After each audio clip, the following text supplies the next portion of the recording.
ini ada yang Associate Professor Pim Samarayala yang kepala untuk program pasca. Prodi untuk pasca. Pak Ya, Dekan.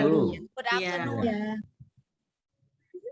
Pim Mrs. Pim Samarayala. Oke. Samarayala ya. Right? Ya.โอ้หาวิดีโอที่อาจารย์ดูบอกเจอแล้วอาจารย์ดู เปิดเลยอาจารย์พิมพ์เปิดทางนู้นเลย ตอนนี้เลยเหรอ เปิดขึ้นไม่ได้เลยเปิดให้เขาดูเปิดแล้วเขา เรา ดู จะให้เปิดทั้งหมดไหมอะมันยาวนะ เท่าไหร่มันกี่นาที นิดเดียวเปิดให้เขาดูเดี๋ยวให้โอ๋บอกก่อน อุ๊ย มัน ตาย ประ แล้ ก ว อบปริญญาโทของ เธออนุญาตให้ฉันแชร์แล้วได้แล้วใช่ไหม ปิดก่อนแล้วก็ให้อาจารย์พิมพ์แชร์ โอเค โอ๋ แช บอก ร์ได้แล้วใช่ไหม บอกกับทีวีก่อนทีวีเหรอทีวีบอกว่าเราจะแชร์ไอ้วิดีโอ Now we will share the videos about master program Yes. language Thai version นะ and Thai version นะทีวี Thai version Chinese and language program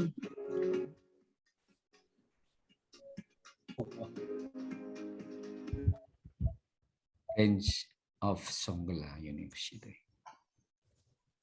Bapak yang belum pernah ya di sini Bapak Ya belum. เสียงไม่มาอาจารย์พิมพ์ nanti saya mengundang ke sini ya Pak เสียงไม่ได้ยิน Saya juga ingin mengundang กับเสียงอะ Songgala ke Jogja. สวัสดีค่ะ ได้ยินหรือยัง ได้ยินหน่อยนึง ที่มหาวิทยาลัยสุขานครินทร์วิทยาเขตภูเก็ต ได้ยินแล้ว ด้านการ YouTube เธอ ศึกษา สัญญาณไม่ดี ที่กำลังมองหาประสบการณ์ในการเรียนต่อในระดับปริญญาโทที่มีหลักสูตรที่น่าสนใจค่ะ นั่นก็คือหลักสูตรศิลปศาสตร์มหาบัณฑิต สาขาวิชาภาษาและวัฒนธรรมจีนของคณะนิเทศศึกษา หลักสูตรนี้จะเป็นอย่างไร เรียนแล้วนำไปต่อยอดได้อย่างไรได้บ้าง รับชมจากรายการในวันนี้ค่ะ 17 คนแล้ว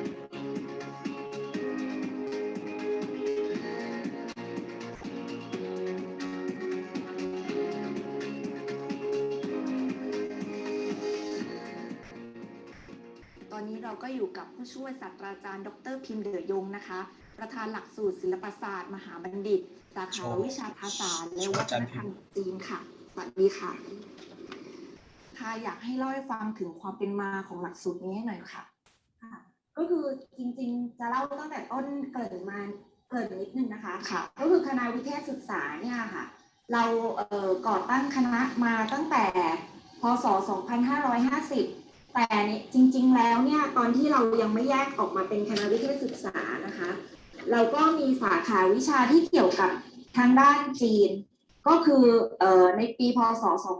2544 ก็เริ่มมีการก่อตั้งสาขาวิชาจีนเกี่ยวกับแต่ว่าเป็นในเชิงของธุรกิจจีนนะคะแล้วก็พอต่อมาในปี 2547 ก็มีการก่อตั้งหลักสูตรทางด้านจีนศึกษาขึ้นมาอีกหลักสูตรหนึ่งนะคะแล้วก็พอปี 2550 เราก็มีการแยกตัวออกมาเป็นคณะวิเทศศึกษาค่ะในตอนนั้นเนี่ยเราก็เป็นหลักสูตรปริญญาตรีค่ะแล้วก็ในหลักสูตรปริญญาตรีตั้งแต่เริ่มแรกที่เราเปิดสาขาที่เกี่ยวกับจีนนะคะก็มีความร่วมมือกับประเทศจีนในหลายๆมหาวิทยาลัยอะค่ะทีนี้พอเวลาผ่านมาจนถึงปีพ.ศ. 2558 เราก็มีความพร้อมมากขึ้นในเรื่องของบุคลากรอาจารย์ที่จะสอนประกอบกับเราก็มีความร่วมมือกับมหาวิทยาลัยเซี่ยงไฮ้ซึ่งเป็นมหาวิทยาลัยชั้นนำในประเทศจีนก็เราก็ได้มีการจัดตั้งสถาบันผงจือที่คณะวิเทศแล้วก็มีคณบดีทั้งของคณะวิเทศและผู้อำนวยการสถาบันผงจือเป็นเหมือนกับเป็นผู้อำนวยการร่วมฝ่ายไทยและฝ่ายจีนนะคะแล้วเราก็มีความร่วมมือทางด้านการเรียนการสอนมีอาจารย์ที่เป็นระดับ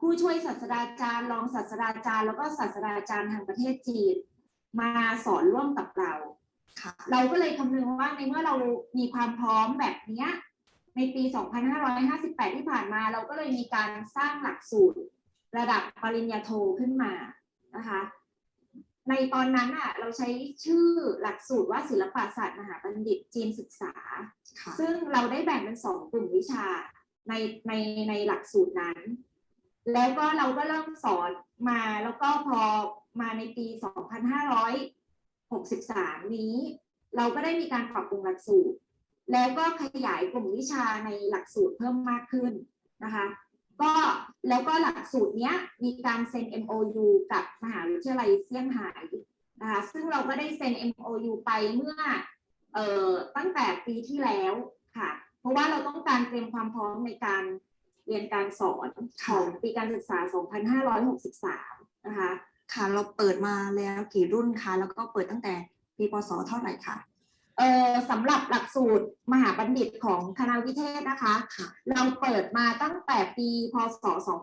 2558 นะคะจนมาถึงปัจจุบันนะคะก็มีนักศึกษามาแล้ว 3-4 รุ่นนะคะซึ่งจบการศึกษาไปแล้วก็ที่ผ่านมาเนี่ยเป็นนักศึกษาที่เป็นลักษณะของนักศึกษาปริญญาตรีที่จบมาจากคณะนานาชาตินะคะก็เป็นนักศึกษาส่วนหนึ่งของคณะวิทยาศึกษาด้วยที่เรียนต่อในระดับปริญญาโทค่ะแล้วก็มีนักศึกษาของที่เป็นนักศึกษาชาวไทยที่จบจากมหาวิทยาลัยอื่นๆในประเทศไทยแล้วก็จบปริญญาตรีจากมหาวิทยาลัยที่ประเทศจีนก็มาเรียนต่อปริญญาโทกับเราด้วยค่ะค่ะจากการเปิดหลักสูตรอาจารย์มีความคาดหวังอย่างไรบ้างคะค่ะอันนี้หลักสูตรของเรานะคะก็มีความคาดหวังในระดับของจังหวัดในระดับของชุมชนแล้วก็ในระดับของประเทศเลยว่าเราจะสร้างบุคลากรที่มีองค์ความรู้เกี่ยวกับภาษาและวัฒนธรรมจีนแล้วก็ไปพัฒนาชุมชนได้เป็นผู้ประกอบการโดยใช้ต้นทุนทางวัฒนธรรมจีนในการสร้างมูลค่าทางวัฒนธรรมสร้างรายได้ให้กับตัวเองได้นะคะซึ่งเราในเมื่อเรามีวัฒนธรรมอยู่แล้วโดยเฉพาะวัฒนธรรมจีนที่ส่วนหนึ่งก็เป็นวัฒนธรรมที่ฝังรากลึกในสังคมไทยเนี่ยเราก็จะต้องมาเรียนกันว่า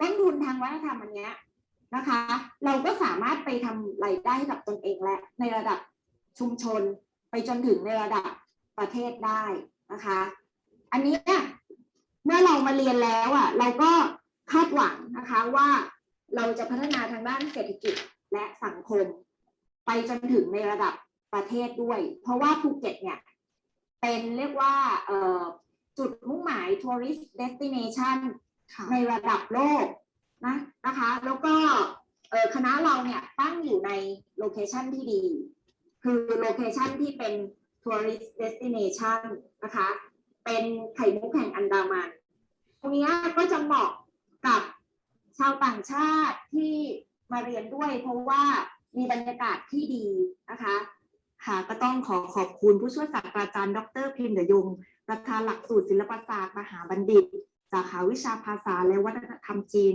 ขอบคุณค่ะ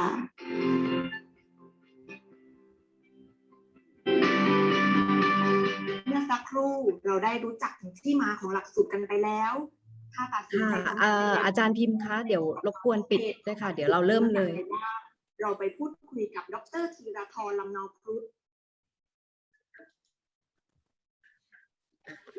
นะคะโอเคjadi informasi tentang program Master of Arts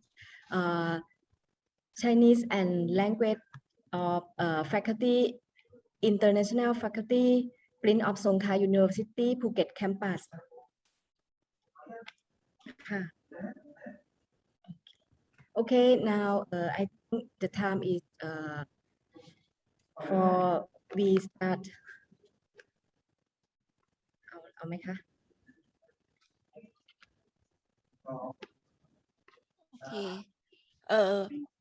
Good afternoon everyone อาจารย์พิมพ์เดี๋ยวนะคะแป๊บนึงค่ะ อาจารย์พิมพ์เดี๋ยว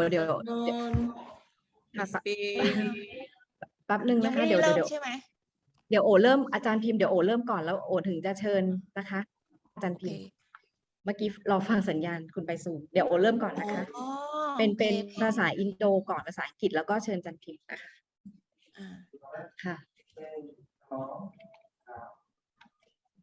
Selamat siang untuk teman-teman dari Fakultas Ilmu Sosial Universitas Negeri Yogyakarta Indonesia.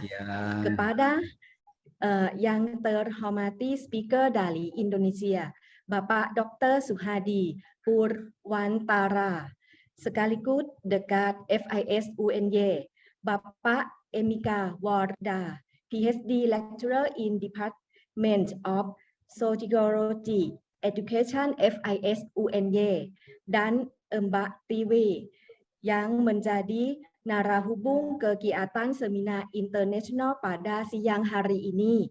Pada sisi ini bersama-sama kita akan mendengarkan paparan dari Dr. Suhardi dan Dr.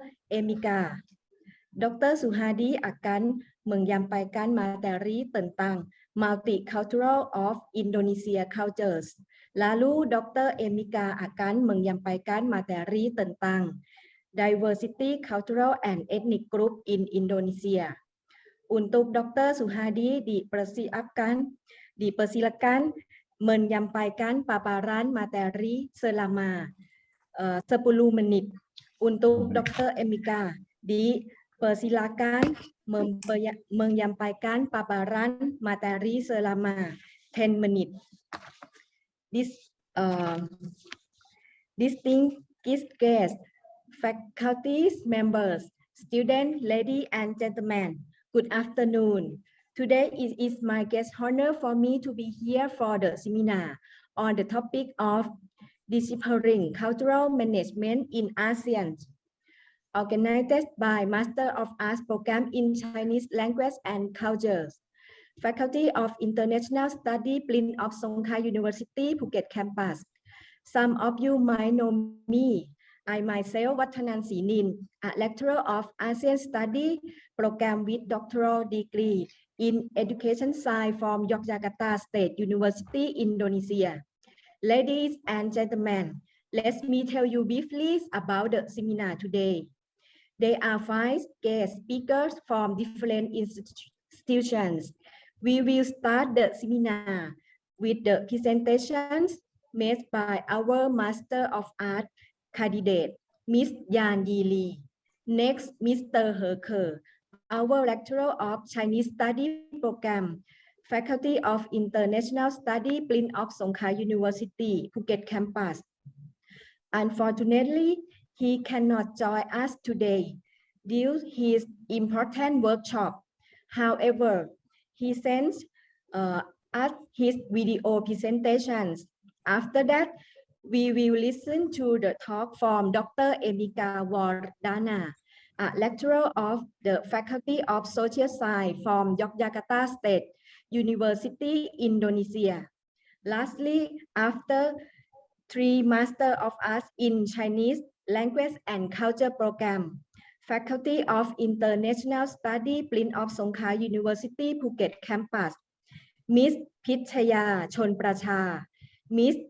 Vichayapon Khunprab, and Chanonnat Tantawanit.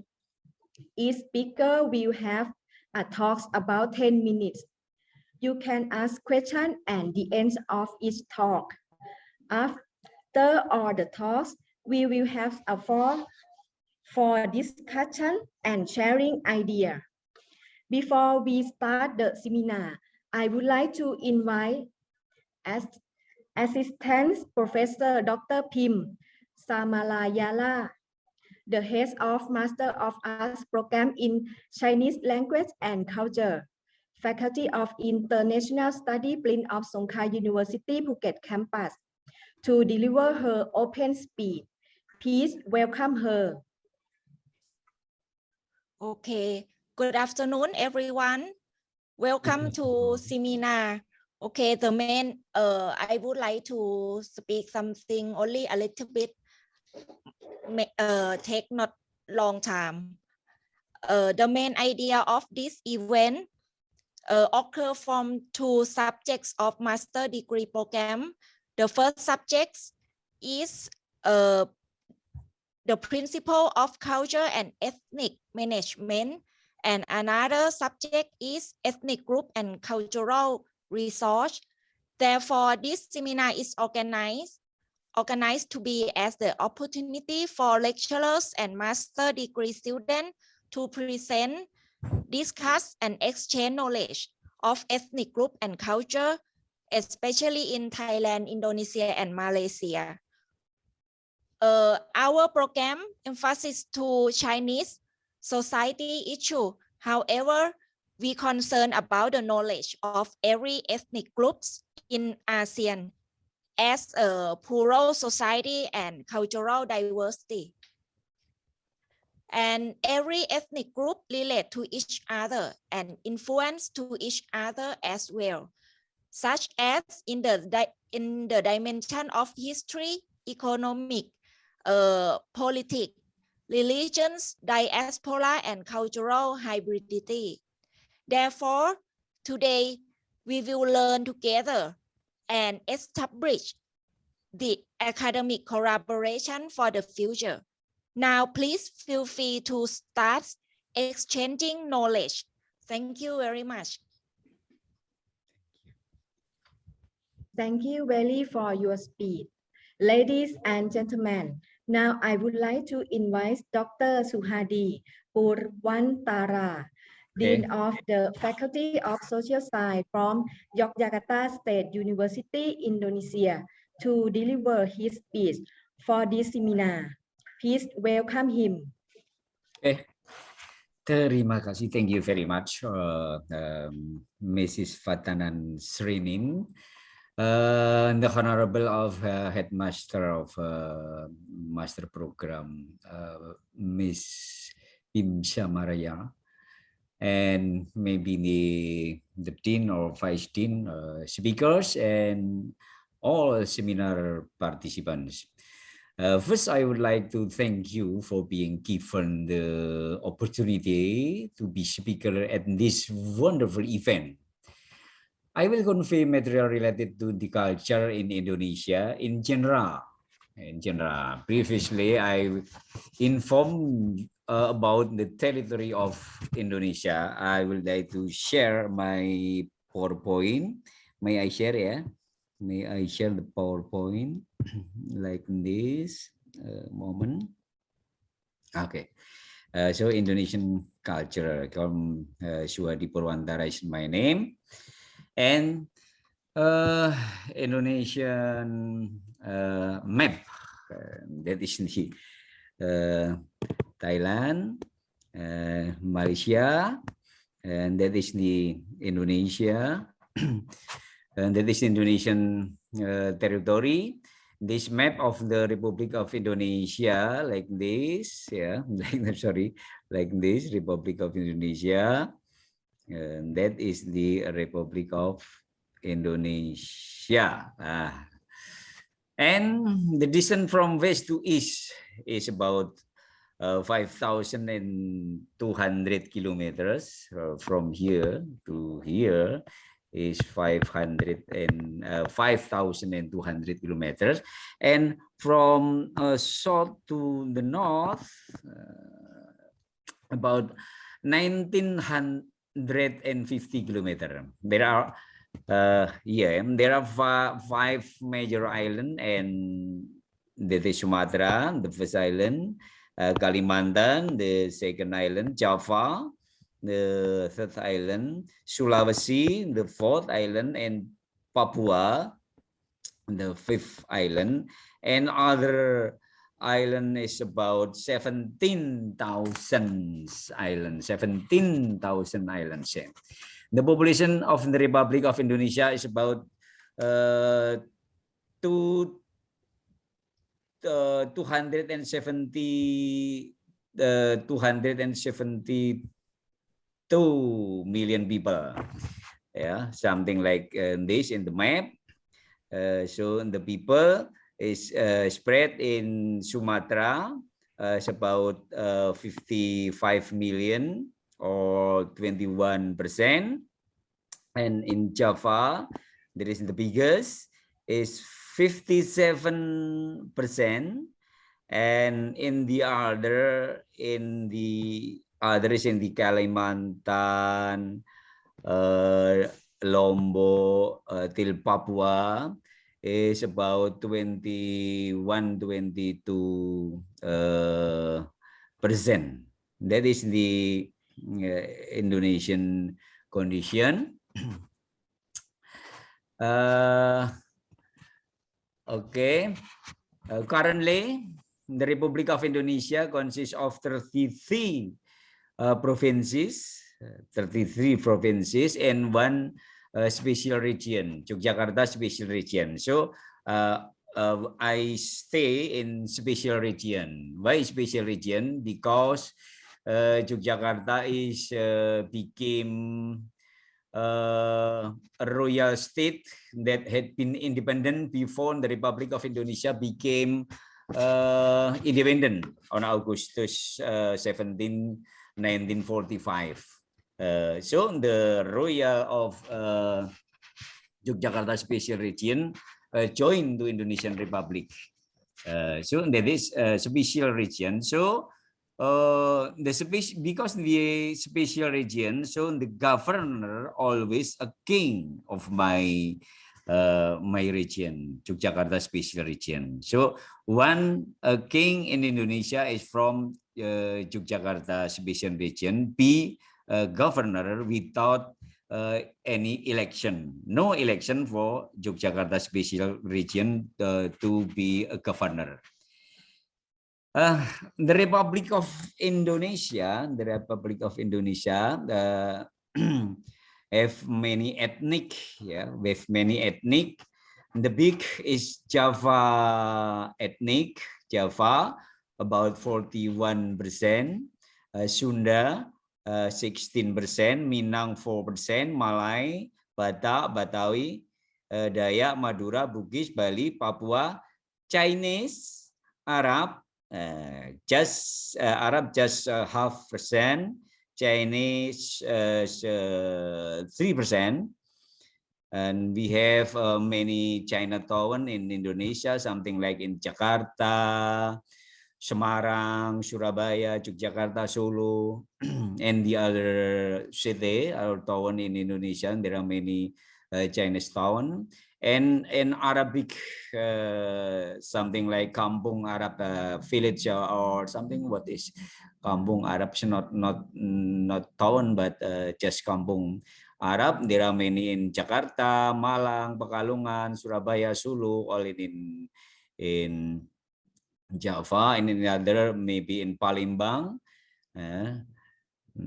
And that is the what about religions? Religions in my country consist of at least how much? Seven religion. Islam, the green one, spread in Sumatra. Spread in Sumatra, the green one. In this Islam, and Christian in like this. Christian is in the Sulawesi like this. Christian, that is Christian, and some others in Catholic here, and Catholic here. Okay, Catholic that is the more. And Buddha is and Hindu in this one, that is Hindu, and Buddha in small area, in the other small area, and Confucius, and every city has many Chinese population. And that is the ethnic group of in Indonesia, and religion in Indonesia. And then I will provide information on culture in Indonesia in general. Some of the following description in among others, and that is religion, among others, something like this. That is the traditional house, Musalaki and NTT. NTT is the location. NTT is like this. I will show you, and that is the NTT. NTT is here. That is a NTT here. Yeah, NTT here. Oh, I will change. That is the Musalaki NTT. And then something like this, and that one, and that one. Aceh traditional house. Where is Aceh? Aceh in the West Indonesia. That is Aceh. Aceh, the west of Sumatra. Aceh. Yeah, Aceh. And then the other is Jambi. Jambi is East Sumatra. East Sumatra, something like this. That is Jambi. That is Jambi. Jambi is Sumatra. And then the other is Bali. Bali. Bali is in the east of Java. That is Bali. That is Bali. And the house like those. That is the Bali house. Traditional Bali house. And the others is Minang house. Minang house is in the that's one in the Sumatra, West Sumatra. That is Minang house. Minang house. Something, and the other is the Joglo. Joglo house in Yogyakarta special region or in the middle Java. That is Joglo. Joglo. There are the distribution of Joglo is in this area. Joglo is in this area, and that is Joglo. And there are Longhouse Kalimantan in Kalimantan. Yeah, in Kalimantan, the biggest island in Indonesia. And that is Bali, the traditional ceremony. We have many traditional ceremony, especially in Bali, in Sulawesi, in Papua, in Java, many traditional ceremony. And Kalimantan traditional clothes, we have many clothes, traditional clothes in Indonesia, and that is the mixed clothes of variation of many clothes of Indonesia. That is from Kalimantan. That is from Kalimantan, and that is from all of Indonesia. And other is from Sumatra, or Sudaya or Kalimantan, and that is the Java traditional dance. The Java traditional dance from Java, the island, the most dense island in Indonesia is Java, and that is the traditional dance. That is also traditional dance in, of course, in Java, and that one is traditional music. Many music traditional in Indonesia, Java, Sumatra, Kalimantan, and others. Okay. And actually, we have some video about the song, but I will show you in class. And what was about the traditional drama? A number of traditional drama performances are written with extension only shadow puppets is still popular with the public. Yeah, that is shadow puppet. Shadow puppet is popular in my country, at least in my special region or in Java society is shadow puppet. Shadow puppet.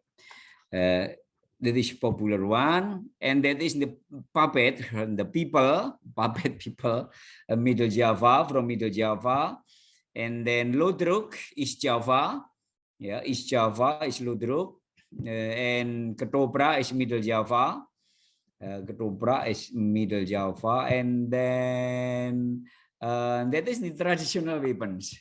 traditional weapons, something like knives or what is it, and many yeah, traditional weapons in my my country.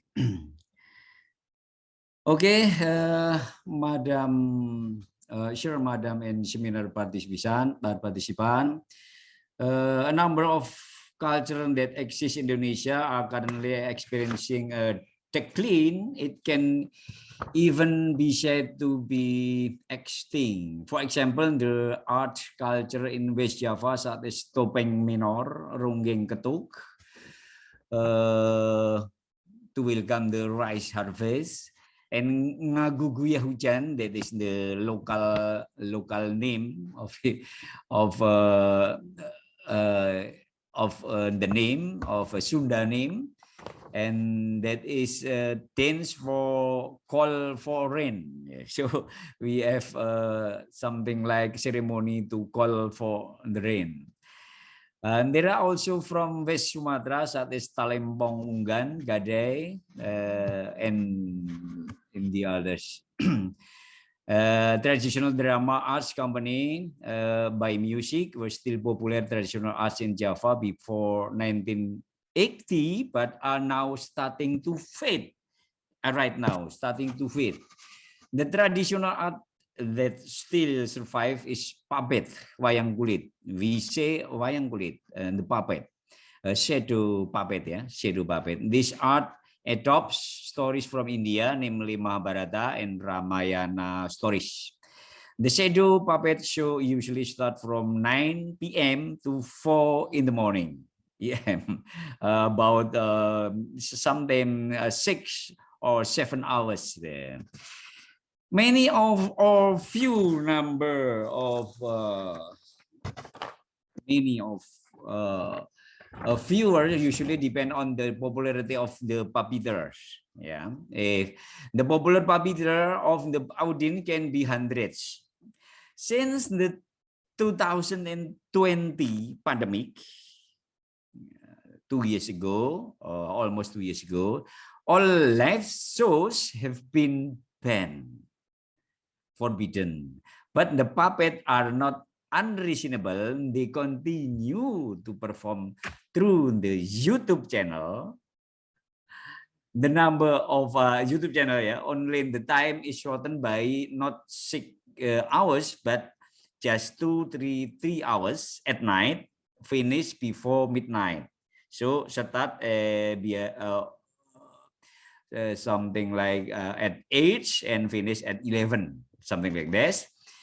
And the number of viewers is actually more. It can reach tens of thousands of viewers. So biggest the viewers is not just 10 or just not just to 100 or 200, but thousands, for that is for the popular puppeteers.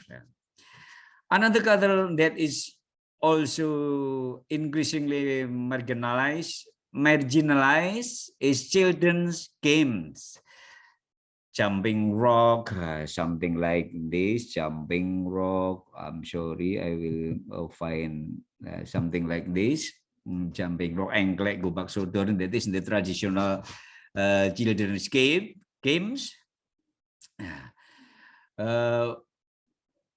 Children are addicted to gadget.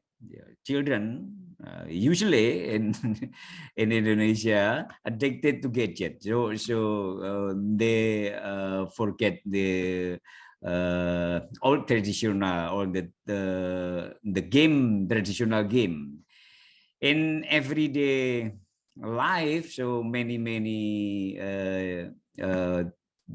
good traditional, something like collaboration is missing in Indonesia.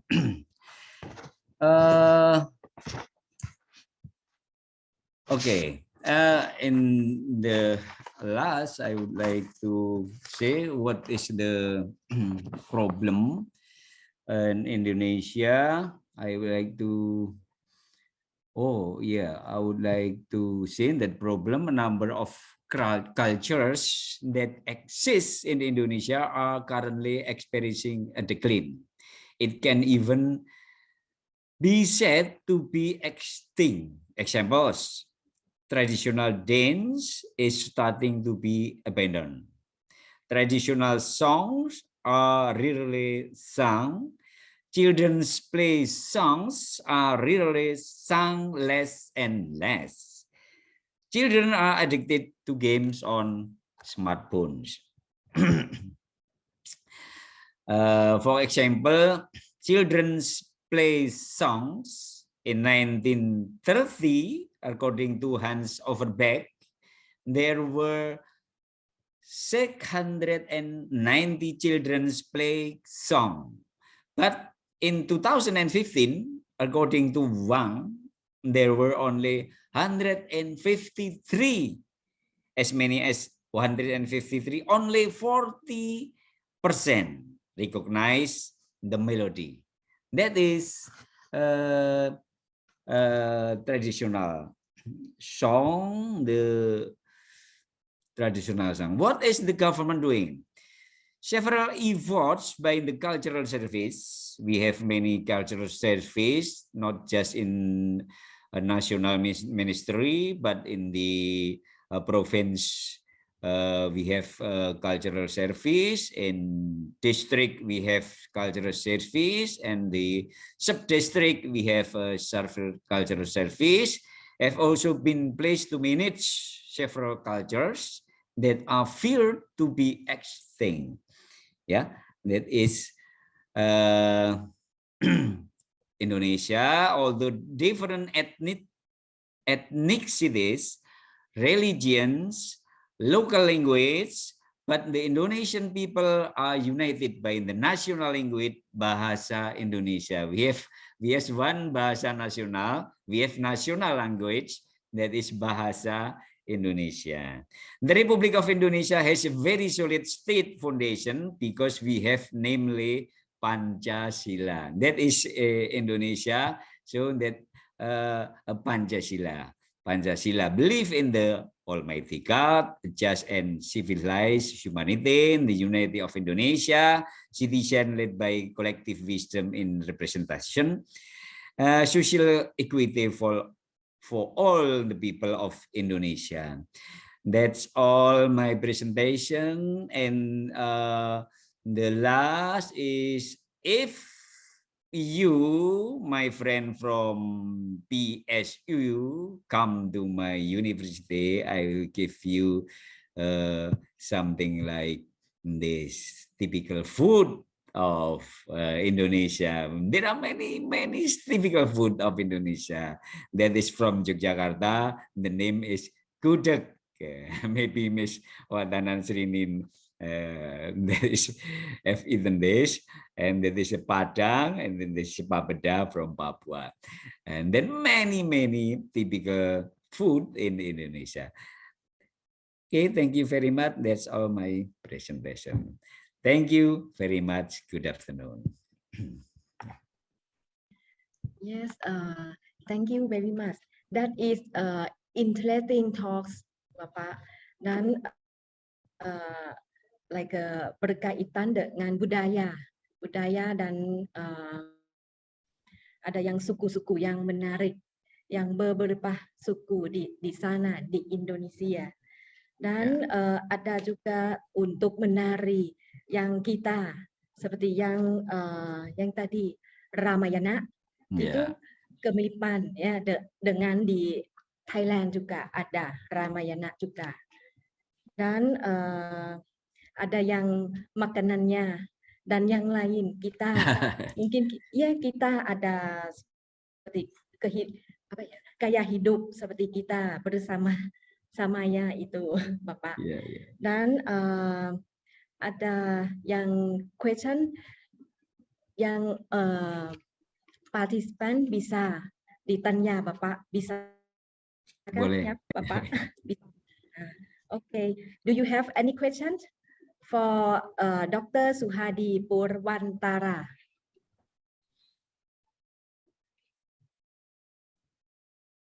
Do you have questions? Any questions? student, any student, you have a question, you can ask what is you interesting or what is you need to Dr. Suhadi explains about what something you interesting. You can give the questions for him.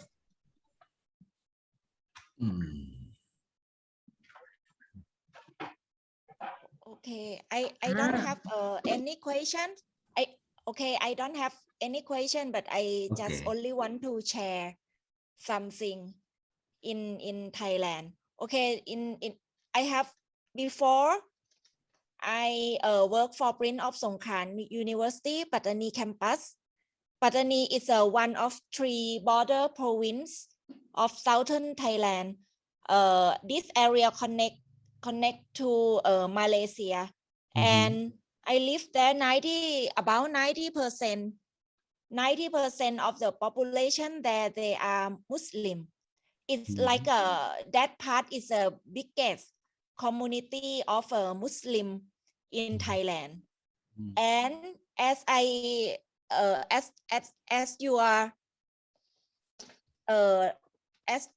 your presentation, I saw that many things like something like we have also same in that area. Example, traditional weapon, that knife. Muslim in 3 border province, they also have this weapon, and sometimes they use this weapon, this kind of knife, like for the ritual of the religions. And I think like the traditional dress of Muslim in Indonesia is like a similar to Muslim people in that 3 border province. About food, I think also similar, same, similar as well. Yeah. Yes. But anyway, I also interest in Papua people, Melanesia society. I have read article and books about Melanesian society, because when I study in Germany, and I study at the institution of ethnology, many professors there travel to Indonesia to collect data about Melanesian society. And I also sit in the class about Melanesian society, and the professor from Australia, he gave a lecture about this kind of subject. Yes. Yeah. Good. Yeah.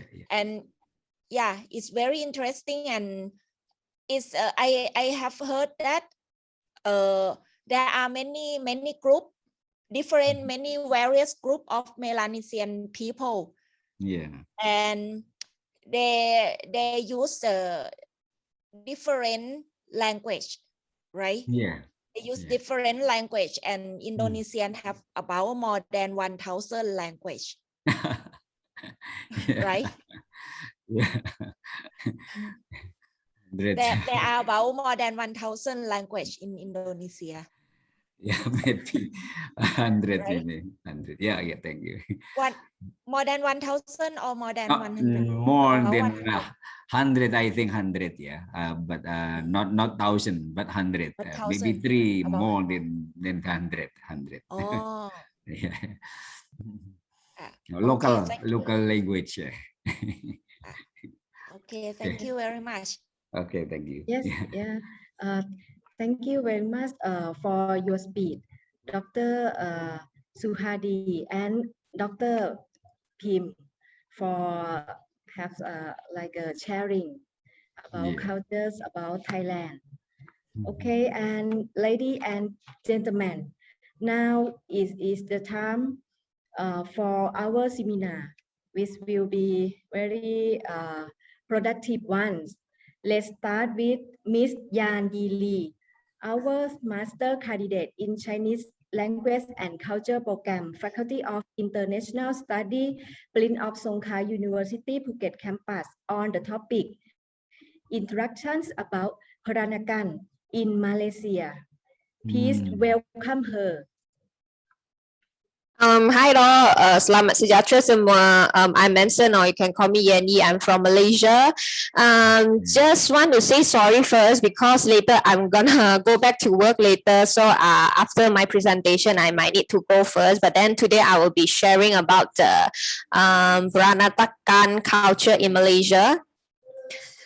So this is Malaysia, which we have East Malaysia and West Malaysia, and probably you are very like you already know about like Kuala Lumpur is the capital and it is in the West Malaysia. Not sure have you guys been there before, and we Malaysia also speak Malay, but it's not as same as Indonesian language, but it's similar.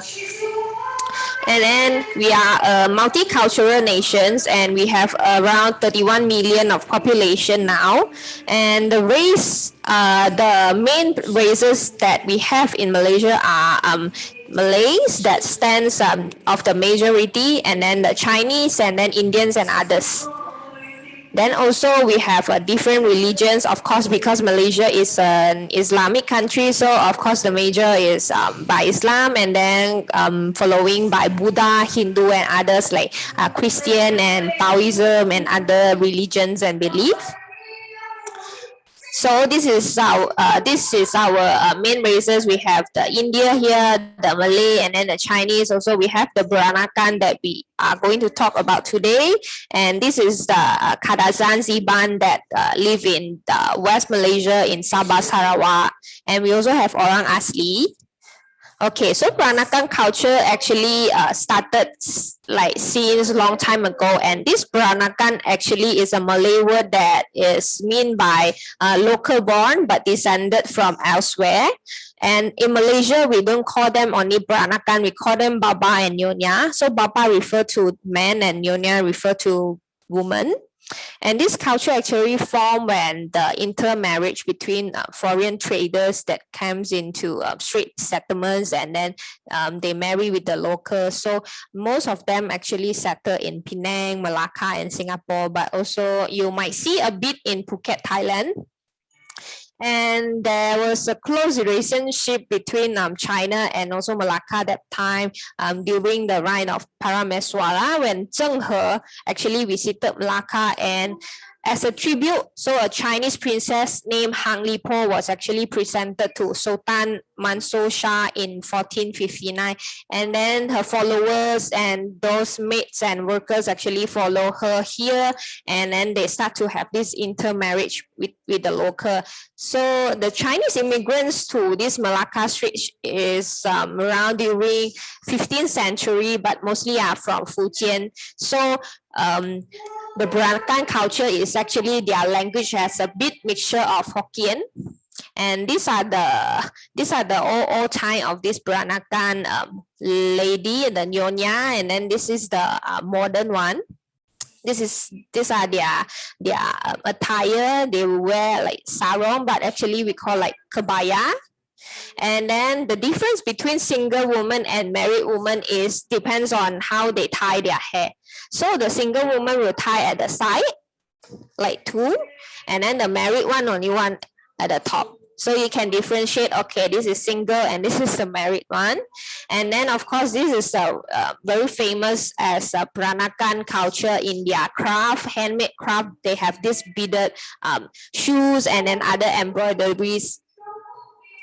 Then they also have the languages as in Malay, I think Banjang is long, Tok is the table, this is their language, and then it's like Lu is like Hokkien language, but they use in Peranakan refers to you, or if refers to me, Gua is like Hokkien, and then you see rain in English, but then in their Peranakan language is like a bit Malay, Ujan. And then snake is like ule. I'm not sure how to pronounce like correctly, but then it's something like similar. It's like the mixture between Chinese and also Malay. And then this is the kerongsang. Kerongsang is the pin that they put on the baju kebaya of the nyonya. So they have the ibu and anak. And then they also have this Chinese wedding basket, and they are also famous with the ceramics that reflects like colors. They like very bright colors, and also their architectures are also in bright colors, which also the buildings are influenced by the British Art Nouveau. Actually, like the colors that you can see is like the Malay actually light green, and then the Chinese like red color. So when when you see Peranakan, they are just like so bright, and you know that it's Baba and Nyonya. And then these are their food. Actually, I'm also not very sure like what is the specific one, because in Malaysia we have too many food, and the one that well known is Nyonya Kueh, the kueh that we eat like dessert. Then that is famous. Maybe you can try next time when you are in Malaysia. And I think that's all for my presentation. Actually, this Nyonya culture, or I mean the Vranatakan culture, also made in a film in China or Singapore, which called The Little Nyonya, that they also talk about how this culture and then how is the life of this Vranatakan during the old times. Yes. So that's all for my presentation today. So not sure if you guys have any questions. Nếu có semua 问题你可以问我. Adakah ada apa soalan nak tanya, boleh tanya je. I still have around 5 minutes, no problem. Okay. Do you have any question for Miss Yan Yili? Maybe just only one question, because he have 5 minutes. Yes, I have another meeting to go. But then thank you very much for inviting me to share about this.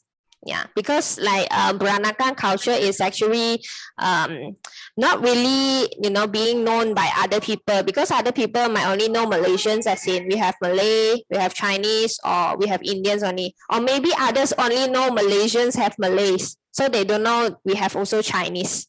Yeah, so Vranatakan is a mixture between Malays and Chinese. So it's a very unique culture. Can I ask a question? Yeah, sure. Yeah, sure. I'm sorry, I'm still a bit, I don't know about what's going on in Malaysia today. I'm still learning in the beginning. Yeah. My question is, how does Peranakan still speak Malay, or they prefer Mandarin or some English in some ways? What do you think? Because I met some of my friends who says, I know that is Peranakan, and they say that I know what you speak in Bahasa Miko, but I don't know how to respond it. So what do you think? Is the Peranakan still speaking Malay, or they keep it English or something else? What do you think? I would say, okay, thank you for your questions. And then I would say the first thing is, because Malaysia is a multinational country, right? It's a multicultural. So I wouldn't say like Vranatakan will speak only Malay or speak only Mandarin or speak only Hokkien, because even me myself as Chinese, we speak different languages in one sentence. Even when we go out or we just communicate with our friends, we mix all of the languages or the dialects. So for the Vranatakan, mostly we will see them in Malacca. Even now, when we see them, sometimes they will still speak Malay, but some will speak Mandarin and Malay together, and also maybe some will speak like only Hokkien. It just depends like who are they talking to. They won't just stick as one. So this is why the Vranatakan in Malaysia so unique, because Malaysia is already multicultural, right? Yeah.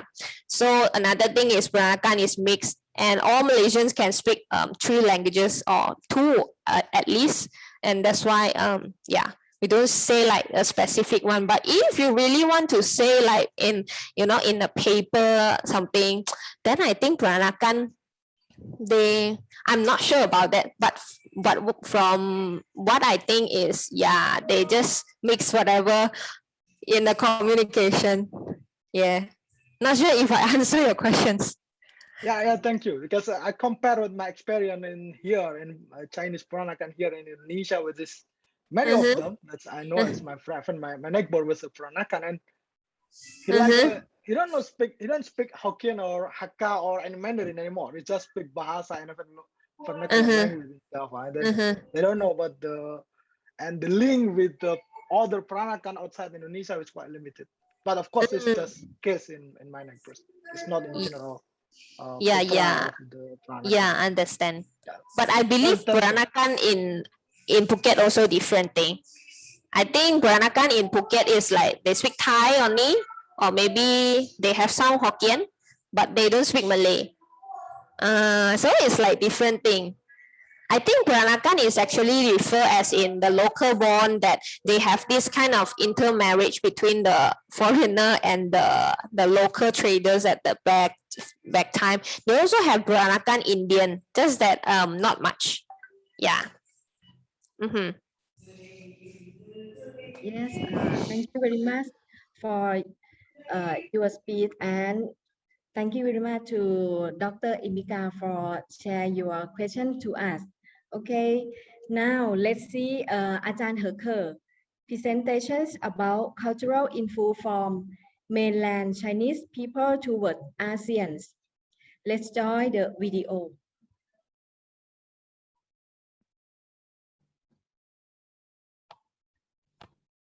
Hello everyone.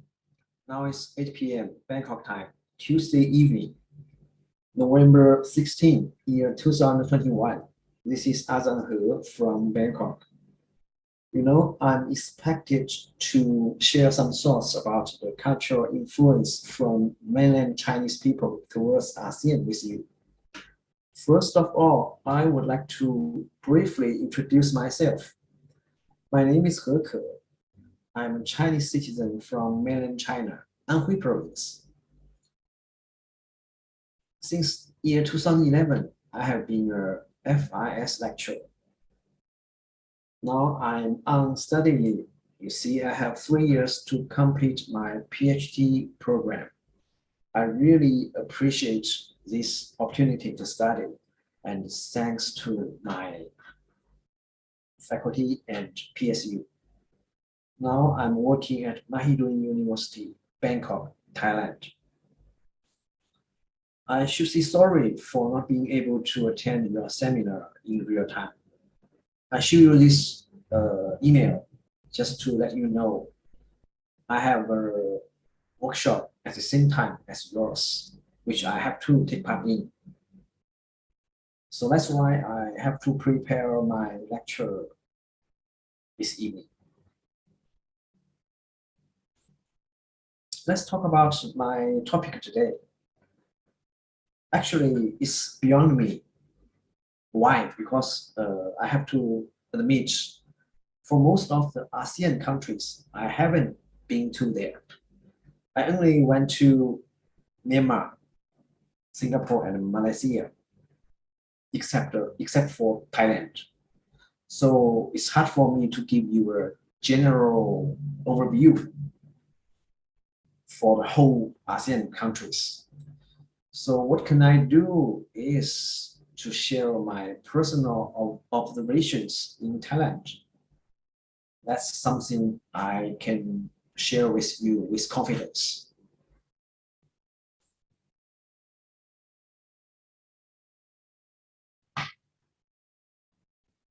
Okay, then my focus.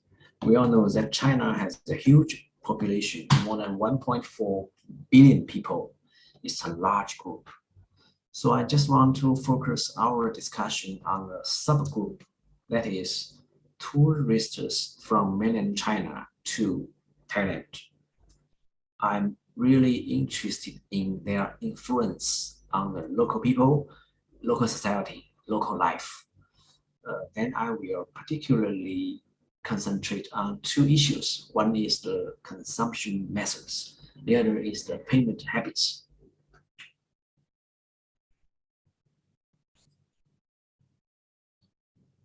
Let's have a quick look back at the recent history. Look at this picture on the bottom left. This picture was taken in Batong, Phuket, 2011. In this picture, on the billboard or the nameplates, we can see there were two foreign languages, Russian and English.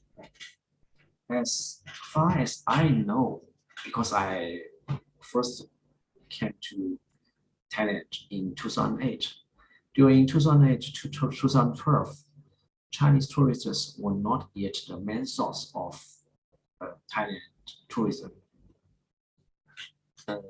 I remember even in the Phuket International Airport, there was no signpost with Chinese language.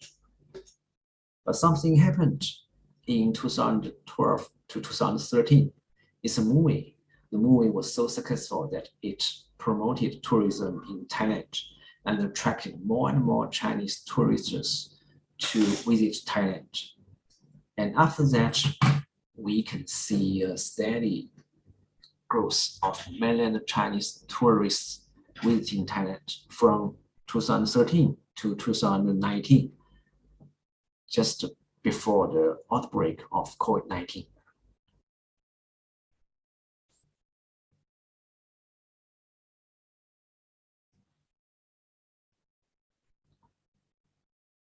To be frank, I'm not the kind of person who is sensitive to changes occurred around me. I'm not the kind of person who is sensitive to technology innovations either. But even people like me can still feel the subtle changes occurred in Thai society. First is the payment habits. Nowadays, mobile payments have become popular in Thailand, right? We have Alipay, HomePay, WeChat Pay. We can scan QR code to pay. Even my Chinese friends are happy too because they don't need to exchange a lot of money. They don't need to bring cash always with them. The second is the way of shopping. Online shopping is hot.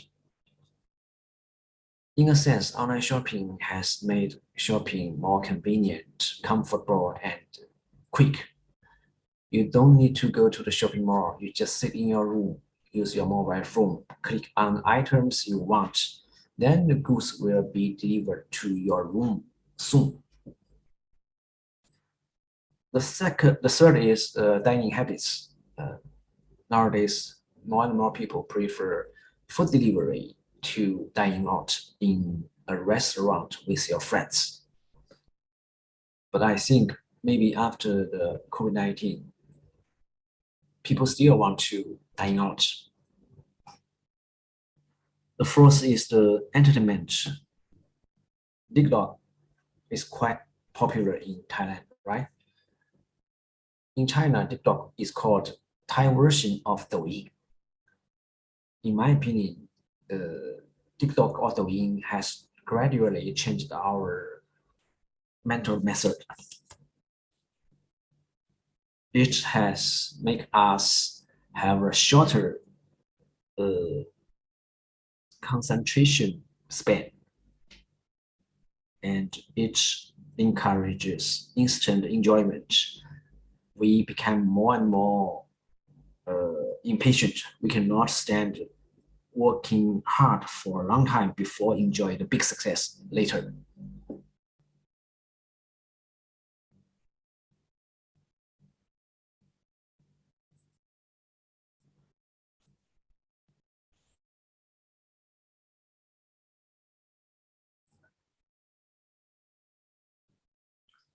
Okay, to sum up, my opinion is as a large number of Chinese tourists continued to travel to Thailand, maybe they had promoted changes in Thai people's consumption culture and lifestyle. Certainly, the current COVID-19 epidemic has also made online shopping and food delivery more popular. Here is the last part of my lecture, reflection. For sure, life has become more convenient, but just like every coin has two sides. So is it perfect in every way?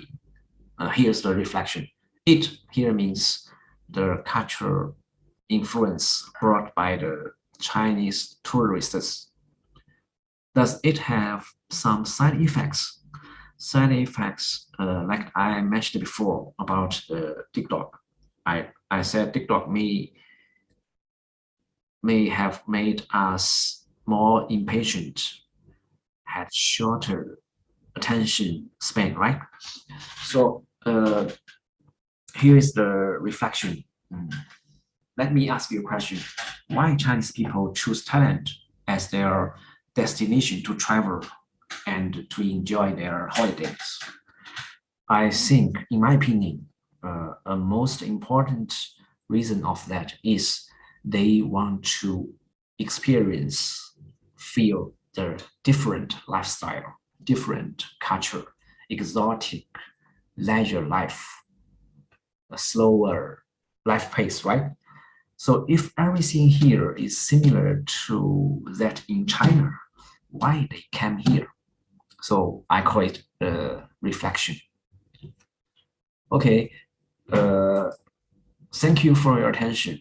I wish the seminar a complete success. I really feel honored to be here with you. Thank you and see you.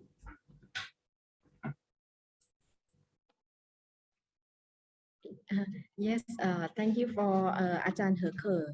Do you have any questions? If yes, Dr. Pim and Dr. Pitaya can help answer the questions.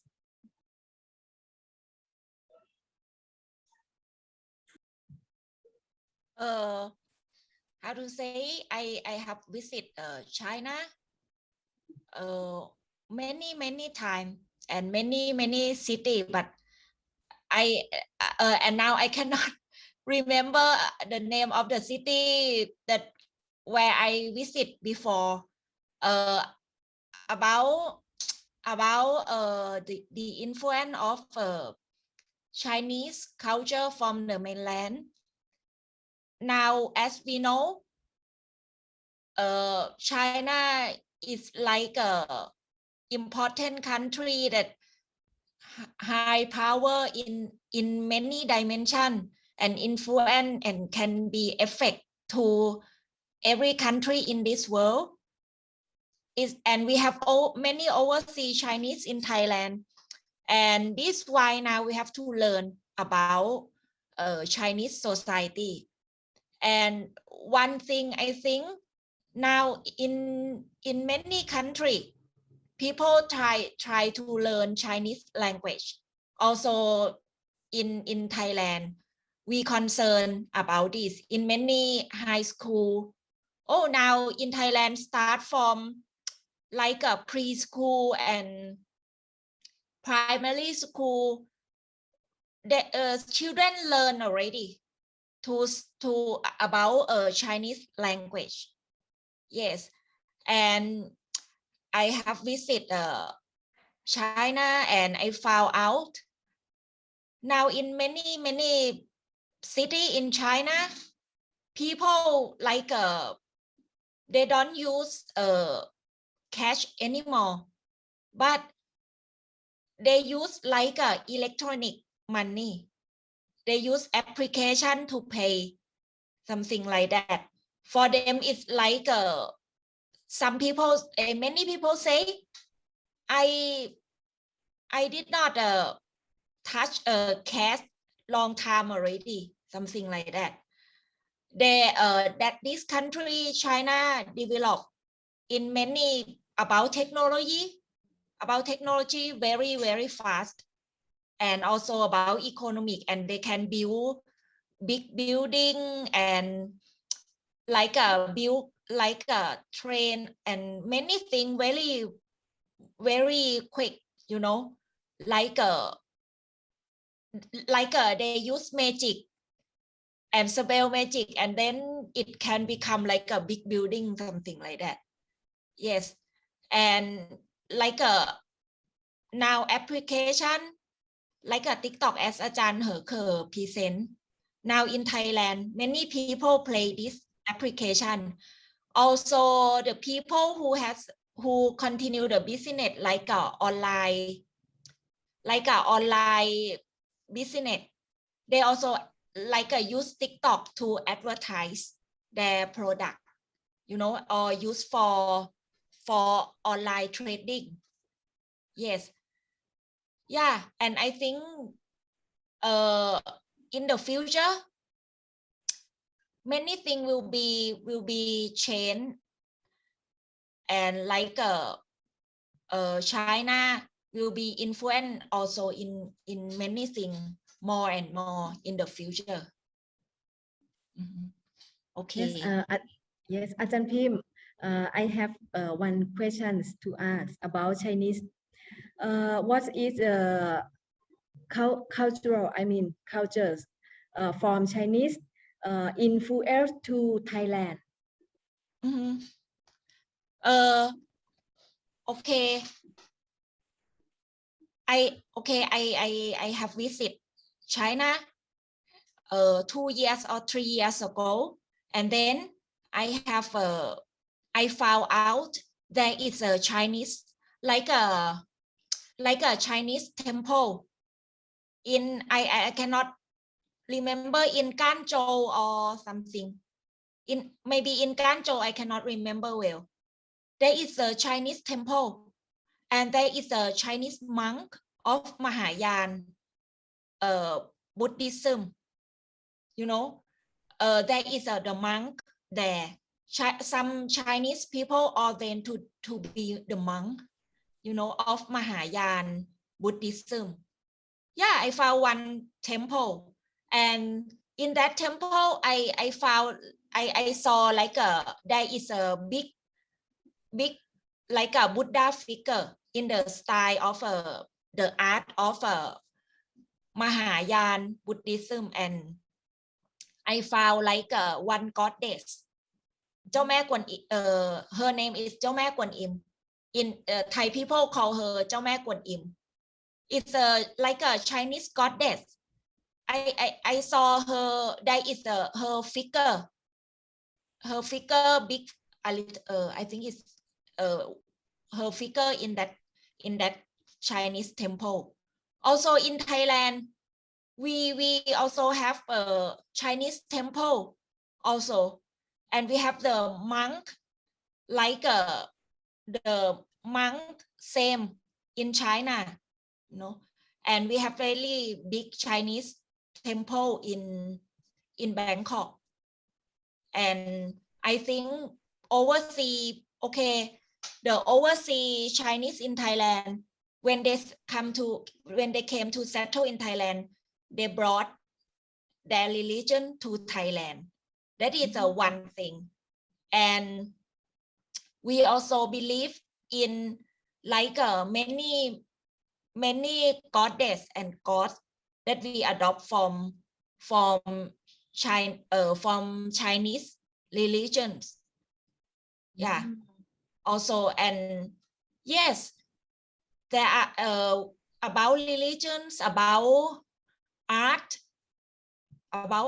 also. We have many we still have the building in the style of China in Thailand. Yes, and about food, one of my students, she did thesis about like Chinese food, and then she has the relative in China, in the city called the name of the city Xiamen.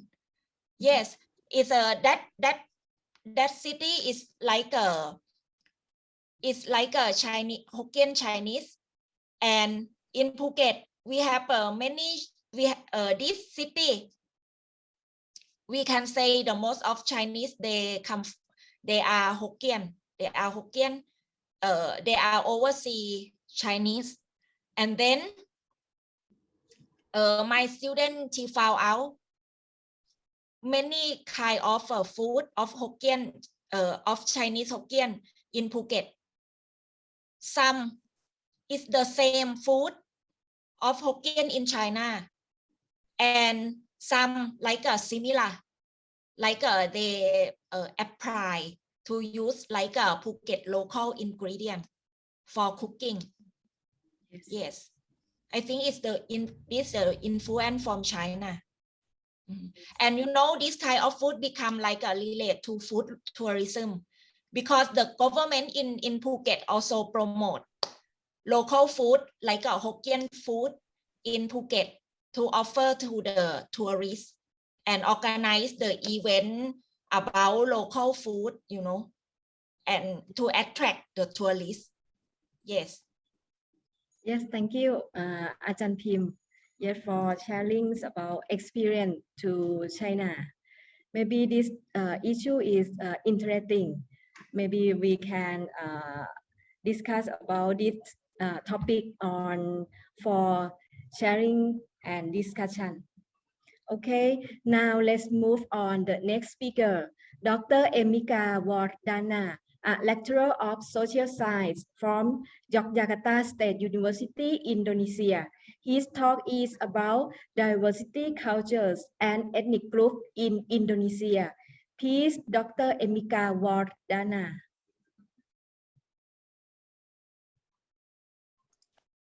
Thank you very much. Good afternoon, everyone. Can you hear me? Yeah? Yes. Yes. Let me share my screen here. Thank you very much for the time. I'm going to speak a bit fast, and some material is already presented by Pak Suhadi. So I just add some, some highlight what is like how to see the ethnic diversity of the archipelagic country of Indonesia. So look here. Actually, I'm going to talk a bit long, and some about because the message for the seminar is on the presence of the Chinese people around Southeast Asia. And then before we have from Lee Manson about the Pranatan. Indonesia love Vranatakan too. It's not that much in Malaysia or in other country, but very prominent too. Particularly, they are very strong in the economy. So let me say about this. I don't know. I don't think to read this, but look this. So how you then identify Indonesia? That's difficult, even for me. Some of what we saw here in the screen, like you can see like this. What do you think? These people? It's from Bali. Here, I think quite similar with Patani. People in Patani were using sarung, and then it's more male, separated with women, or like similar in Patani. But look here, this is mostly similar with Malaysian people of Sabah and Sarawak. They're coming from the same island, Borneo or Kalimantan in Bahasa, and culturally they share too. But also here, this is called Chinese Pranatan. That is now they look like this, and then you down here before Ms. Yara talking about the Papuan people, which is ethnographically mostly linked with the people of the Pacific. You know, the Maui, the Hakka, something like that. But also some group which link with the more like Malaysian, Malay. That is, in Malaysia, with talking Malay, it's mean like including some ethnic originally from Indonesia. But in Indonesia, Malay is very specific ethnic and quite different with other ethnic. But compared with the Javanese here, that is this mostly Muslim, but more influenced by the Hindu and Buddhist tradition. So how actually the portray of the diversity of the ethnic group of Indonesia. And look again. But when we see Indonesian, we have to take a look about two things. First, where they are. The country is so big and the region is so vast. You know, it's coming from Aceh here in the west and Papua in the east. But the most populated area is only in Java. You know, in Jakarta region and West Java was a very, very red. What this means, very densely populated. It's mostly people living in Java. It's more I think the 58% Indonesian living in the country. But if you visit all the region, and particularly in the east, the population was not much. Last time I visited here in central Kalimantan, and then at the time was after the dark. It's just 6 in the evening, and I think like it's where's people? There's no people here. And asking my friend, so how the population is the densely populated here, and then he said it's in 1 kilometer, so it's mostly we have only 15 people. While in Jakarta, 1 kilometer will be 2,000 people. So it's how different the region. And the other one is the majority of religion is Islam, and it's getting growing. You know, the Muslim population around the world is nowadays is almost 2 billion, and Indonesia was contribute 200 million people, I mean, of Muslim around the world. I don't want to think about this. Look, it's like the ethnic group, the map of the ethnic group in the country. So there's so many. The problem is that, even for me, I don't know. Yes, that's majority like Java here. Sumatra was divided with a lot of ethnicity, and Kalimantan too. Even the Papua is mostly, the people is not many, but their ethnic group, which is smaller, is only just 100 of people, the members, but they are different ethnic with a different rule, different language, and sometimes with different way of life. So here's the composition. The majority, of course, is Java. So if we're talking about Indonesian, actually we're talking about the Java people. I'm coming from this group, and sometimes it's becoming politic. For example, if you know the last 2 elections in Indonesia, presidential election in 2014 and 2019, which quite salient, but the ethnic groups will be matters. Jokowi won quite easily in the second term in 2019, a majority supported by the number of Java people. While Java is very populated, the number is so much, and mostly people here from this ethnic group prefer the president coming from the group. So the problem is that. So far, there is only non-Java president in the last, since the beginning of the country. Burhanuddin Yusuf Habibie, and it's coming from Bugis, I think, from South Sulawesi. And it's not elected, it's just replaced Suharto, because Suharto resigned, and then at the time, he was a vice president and automatically becoming president. So while the open election after democracy, there will be no opportunity for non-Java people to be a president. And so far it's not matter. So it's still question. Sunda is quite big, but all the other groups is quite small, like Batak, Sumatra, even Madura, and other group. I don't want to say that this is too complicated, I think, for you. Yes, it's just more speak. So, but talking with the ethnic group only limited in some region like this, Java here, Bengkulu here, Minangkabau here, is quite misleading. Today, Indonesia, some ethnic group is already spread all over the country. For example, the Java people consists about 40% of the population. Yes, they are living majority in Central Java and East Java, but they also spread around the country too. Their number quite much in Jakarta, and some of them, you know, if you see the blue on blue light or blue, it's mean quite populated. In Lampung, in the southern part of Sumatra, Java ethnic group was majority. That is outnumber the local people, and you can see. The Sundanese is mostly limited in West Java, but they also spread in other regions. And you may see here like a Bugis. Bugis is originally in South Sulawesi, but they are very dominant in East Kalimantan and other region or the eastern part of the country. So the ethnic group is already spread. So they not only limited in one region, and they quite usually quite important when we're doing in the commerce, in the economic activity, and some in politics. The other topic I'm going to talk about this is how then ethnic group overlap with the religious identity. You know, Indonesia majority is Muslim, but some ethnic group are not majority Muslim. For example, that is quite obvious usually is Bali. People of Bali, In Bali, they have about almost 4 million people living there. And the majority, more than 2/3 or 3/3 are Hindus, while only a few number are Muslim. But Java, that is very populated, 100 million people there, all majority as a Muslim. Aceh is quite similar. And for example, the Chinese, the number is quite, sometimes it's not easy. We're talking about Chinese. Then the official number is only 2 million something, less than 3 million. But you know, around Indonesia, the Chinese is mostly prefer not to be identified as Chinese for some economic and political reason.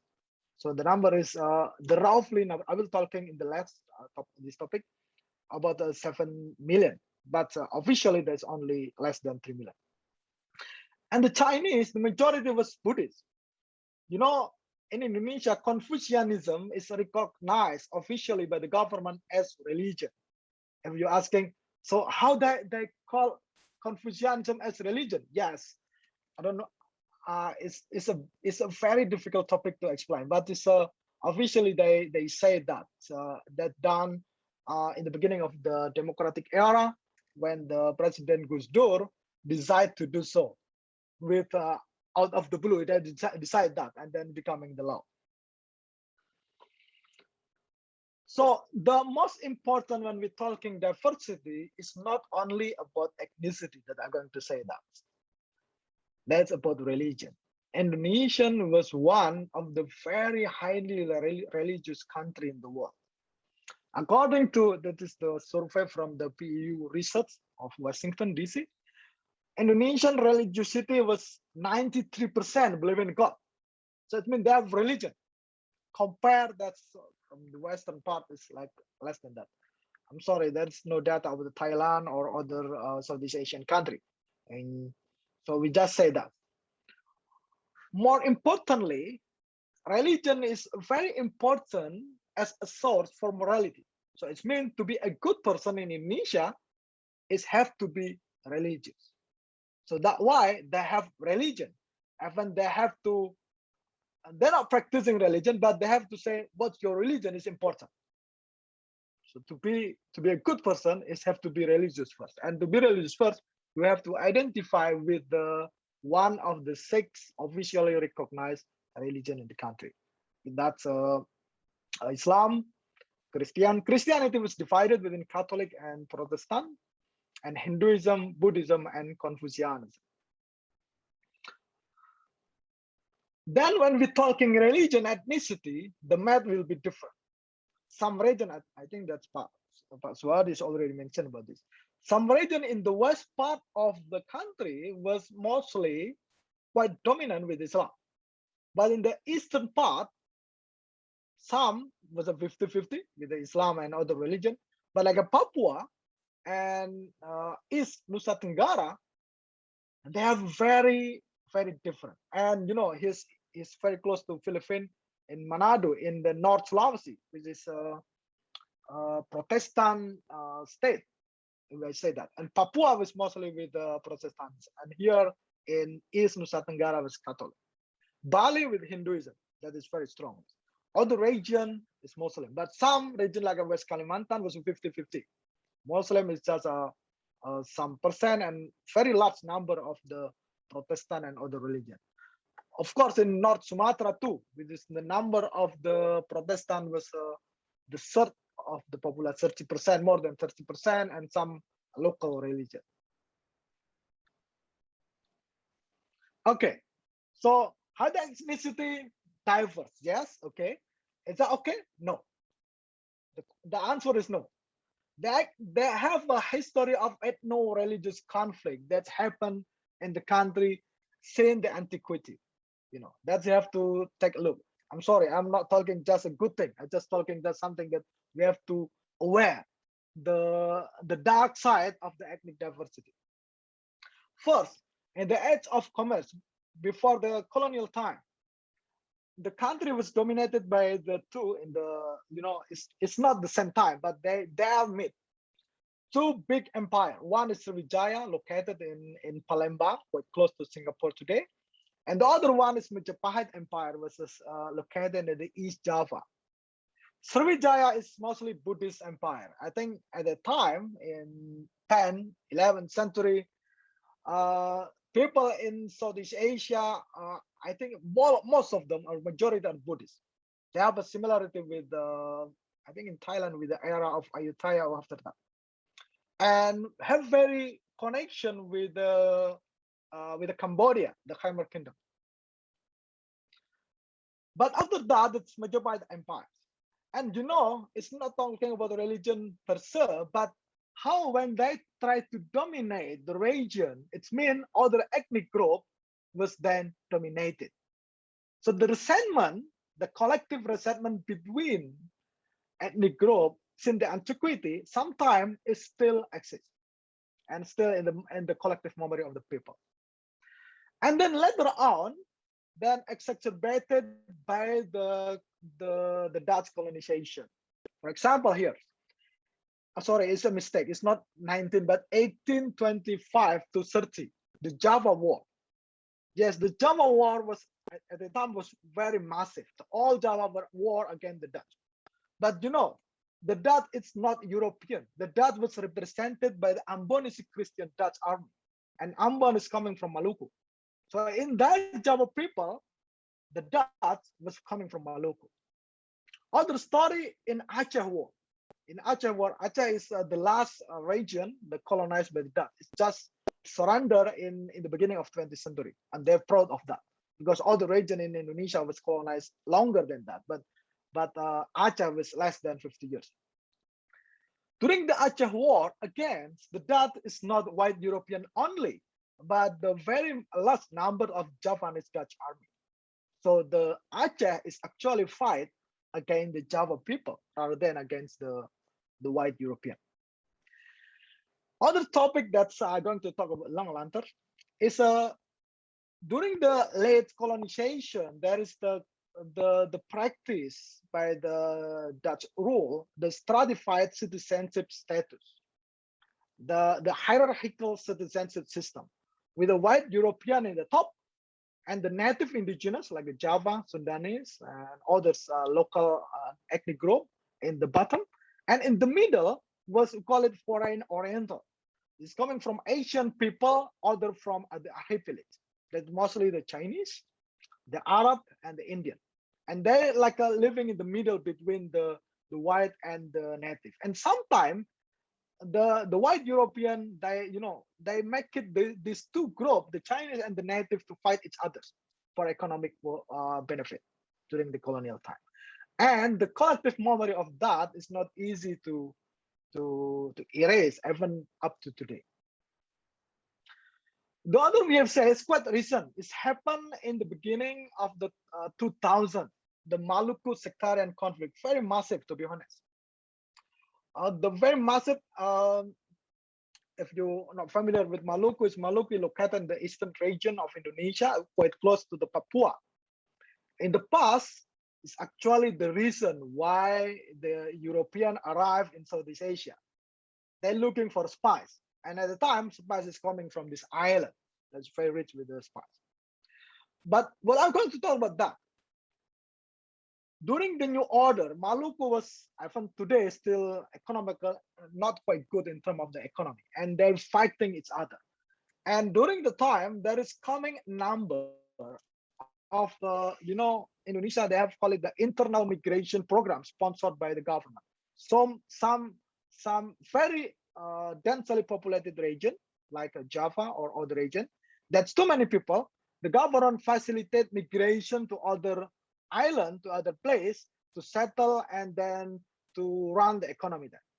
The problem is that is good in the economy, but the problem is they made a competition with the local. And when this competition then, I'm sorry, my kid is joining me. Yeah. Oh yeah. Listen, did you?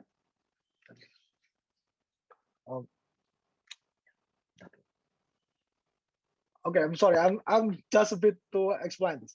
So when that's the local and the economic competition between the local people, then fueled with the different religion in Maluku, So then here is the native Maluku people, and some of the people from South Sulawesi, Bugis and Makassar, and mostly Muslim. When Maluku was a 50-50 originally, Muslim and Christian. They fight for economy and finally explode into very devastated, bloody conflict. At the time was years, and every day like we have the news, like some media was like exploited that for economic benefit, and it's not quite good. And it's also rise, we call it Laskar Jihad, warrior of jihad, mobilization, and Islamic militia against the anti-Christian militia in Maluku, which is mostly led by the former Mujahideen fighter who worked before in Pakistan or Afghanistan. So from here we learn in Indonesia, the conflict, the ethnic diversity of the country was still very vulnerable for conflict. And if that conflict happened, it will be very devastating effect. The other was, there is some kind of potential of the religious mobilization because the ethnic group was overlapped with the religious identity. And when it does, the result is not good. So that's topic about the danger of the dark side of the ethnic diversity. The other was the position of the Chinese people in Indonesia. You know, the number of the Chinese was officially is only 1 of 2% of the population, or less than 3 million. But you know, I thought before this, some Chinese descent, they don't want to be identified as Chinese because they mostly in the country, though very dominant in economy, they 4 years received a lot of discrimination so far. Like, you know, there is story about the Dutch Batavia massacre in 17th and 18th century, which is 10,000 Chinese people was killed in Batavia. And in 1965, Indonesia was anti-communist uprising, and the targeted, some of the communist people was targeted because they say that's because they're China and they're linked with the communist people of Republic of China in mainland. And in 1970, there is the government suggests of the name change. So that's why I asking to Lee Manson before about of the Peranakan in Malaysia still, you know, speaking Malay or in that and other language, because in Indonesia there is some policy to close down all the Chinese school in the country and all Chinese organization, quite limited, and even they suggest during the New Order Suharto to change their name into the Indonesian sound name. So it's quite difficult in Indonesia to get people with the Chinese descent have their own name in Hakka or in Hokkien or in other Chinese language, because they mostly choose the most similar Indonesian name. And it's quite during the beginning of Reformasi, before the democratic era, they targeted for during the riots. So that's and for years they mostly discriminated, not some limited citizenship right, not allowed to be government official and sit in public office, even not allowed to be a president because it's non-pribumi or non-native.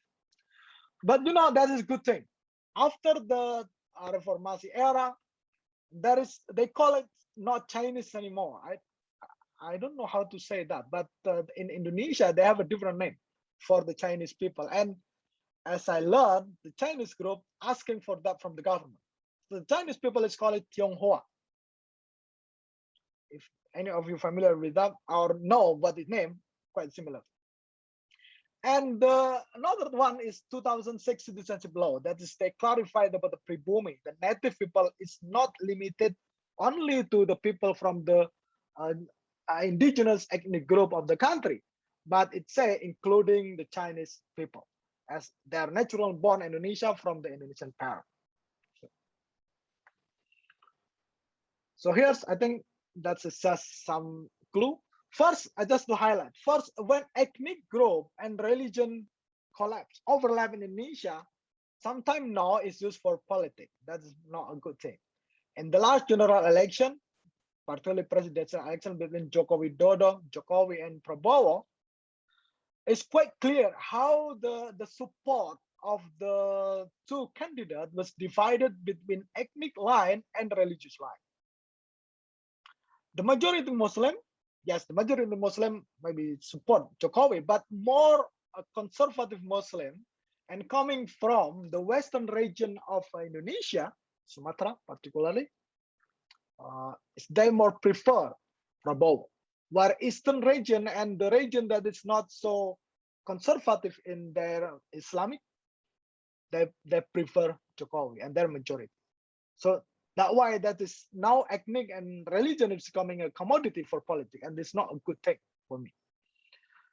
The other one is like a back to economy. You know, when the ethnic group and religion could be mobilized for politics, there is still, although some region was, you know, the inequality, the socio-economic inequality across region, across the island, the country. When then the island has a different, you know, with different ethnicity, then they're devastated, economically not good. So it's not only inequality, but inequality based on ethnic and region and religion. It's not a big thing. Look, here's in the eastern region is still the poverty quite high, and the GDP is mostly quite limited. Papua is very high because it's very rich region, but you know the poverty is very high. So it means a few people in Papua they control the majority of economy, then a few people get the share, and majority people, I mean, got the very limited share. I think that's all for me. Thank you. Yes, thank you very much to Dr. Emika Wardana. And the question from the boss. Yes, I have question. Okay, Dr. Dr. Emika. Thirathon. Yes. Okay. My name is Thirathon Lamnaukut. I'm lecturer of Faculty of International Studies, Prince of Songkla University, Phuket campus. I teach about Thai tradition, Thai music, cultural science, and cultural management. Nice to meet you again, Dr. Emika. You talk very well, interesting. And I have one question. Dr. Emika, could you please explain about the government policy ethnic group in Indonesia? Thank you. Please. Yeah, thank you very much. That's the government mostly actually they don't want to say that they prefer or privilege some ethnic group, of course. But historically, particularly during the New Order, because Suharto is coming from the Java ethnic, and they're quite dominant and quite authoritarian, Mostly the legacy is very strong. So it's still like that. But coming here after the democracy era, there is no privilege about ethnic group. Some mostly limited in the region, in the province or in the regency. Particularly when they open, as I learned, is coming from the eastern region. When they open for recruitment for the local government office or official, they say that they're going to some allocation for the local. If you say that, why that? It will be discrimination. No, it's not discrimination, because if they very open with a meritocratic system, the mostly who enter the system, who quite qualified for the position, will be from the majority ethnic group, like a Java, and then from South Sulawesi or other region. So there's some kind of policy, but it's quite limited in some regency or in the province. But overall, now the government, of course, is trying to reduce the effect of the ethnic and religion in terms of the government, in the government of the system of the government. They try and in the policy. But the problem is still, of course, behind that, like in the politics, they mostly use it. So the political party was divided between the religious line and the way of life, and particularly some group is linked with the ethnic group. Still that. Thank you very much. Yes, thank you very much Thank you, Dr. to Yeah. yes, Dr. Emika and Dr. Thirathon. Now it's time for the other three master students, Miss Pichaya Chonprasha and Miss Vichayaporn Khunprap will talk about Thai local identity towards add value culture. Please welcome them. Good afternoon, everyone. Today we are going to present about ethnic group in Chinese and Chinese in Thailand. This our topic for today. We will start with north of Thailand and finish in the topic of Chinese in Thailand. I'm Pheva or Pichaya. I will present north and central of Thailand, and Miss Vichayaporn will present about northeast and southern of Thailand, and Chanonat will present about Chinese in Thailand. North Thailand is bounded by Sarawin River in the west and the Mekong in the east. The basins of rivers Pingwang Yomnan or tributary of the Chao Phraya River in the central part or run from north to south and are mostly very wide. The basins cut across the mountains of two great ranges. The Thanon Thongchai Range in the western part and the Phi Pan Nam in the eastern. Their elevations are generally moderate, a little above 2,000 meters for the highest summits. Although formerly forested, many of these mountains are now denuded. The four region system includes the northern parts of the central plain as well as some mountainous areas bordering the western and the northern limits. The total forest area is around 52.5% of these four region areas. Next slide เลยค่ะ And Thai Lü, originally Thai Lü people live in China. Later, they moved down to the city of Nong Se, also known as Kunming today. And then moved down to the Mekong River Basin, Sichuan Panna, present around the 12th century. A Thai Lü hero was born.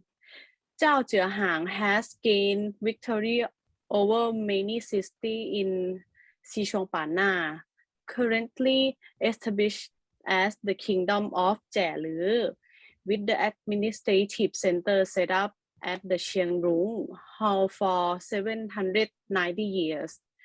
Reigned later in the year 1579 to 1583 was divided into 12 districts. Each district has 1,000 paddy fields per field for a town.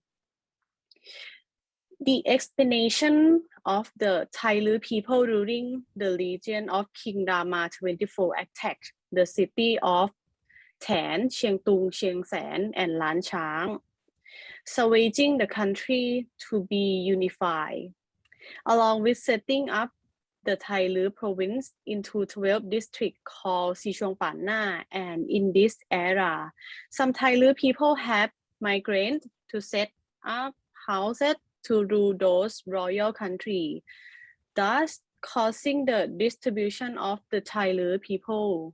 Some Thai Lü people have migrated to be forcibly removed, leaving this city about 100 to 100 years ago. Are settled down in lower countries such as Burma, Laos, and Thailand. Next slide ค่ะ And this is called บ้านเรือนกาแลค่ะ The typical traditional ล้านนา Thai style house is called เรือนกาแล and construct entirely from teak wood. The structure is elevated from the ground on many teak columns to prevent it from flooding during rainy season, which also provide accommodation underneath for use during dry season for working activities such as weaving or other handcrafts. Lana Thai architecture design are both traditional and accommodate local factors such as the climate and naturally available material to form a structure that can resist the rains yet remain cool in the hot and dry season. Many features of house derive from the Lana people spiritual and animist belief, allowing them to live in harmony with their spirit neighbors. And about Gale, the most distinctive feature of a Lana house is the Gale, from which its name is derived. These are V-shaped extensions to the gable ends that point skyward to about a meter are intricately carved. Their historical origin have several possible explanations, through which is most likely remain the subject of discussion. One theory is they were instigated during period of Burmese occupation when Thai were required to add them to house to indicate Thai occupation to so the Burma could tell who was who. Others say they present buffalo horns or a pair of birds intended to provide deterrent to crowds who were regarded as a symbol of bad luck. A simple explanation may be they were just a structural feature intended to beautify the building. Above the bedroom door, another piece of beautiful carved wood, which means something like metaphysical sign, or which is there to protect from evil and indicate that those not from the family should not proceed without being summoned to enter. And the lanam is another traditional feature, which is a small roof covering a raised platform around the height of the balcony railings.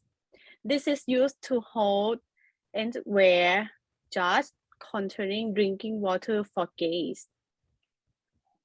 And next slide,ค่ะ. And I will talk about food. The northern region comprised 17 provinces comprised of the diverse landscape with different ethnicity that the settled in lowland, upland and mountainous area for their livelihood.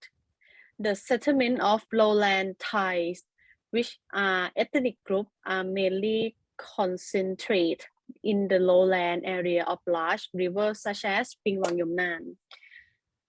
And of the upper Chao Phraya River Basin and Mekong Basin, there is a way of life that is tied to the culture for rice planting by Thai people in the upper northern plain in 9 provinces, where the main culture of food is sticky rice.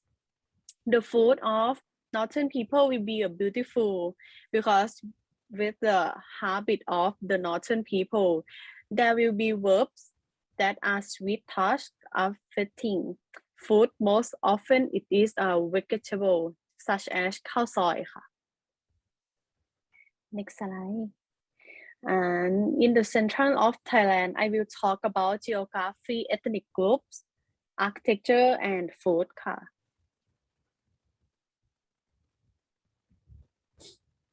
Next slide เลยค่ะ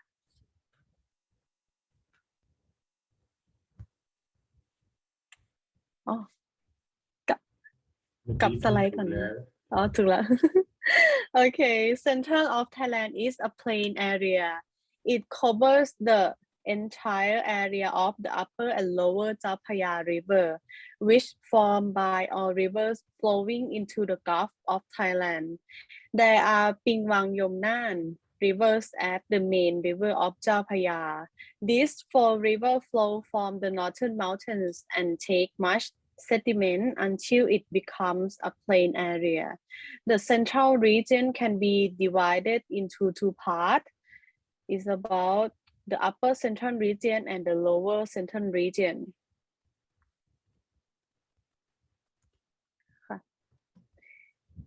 And I will talk about ethnic group in central of Thailand. Mon in the King Rama II period settled up in the central region of Thailand, especially Mon who immigrated since Ratanakosin period.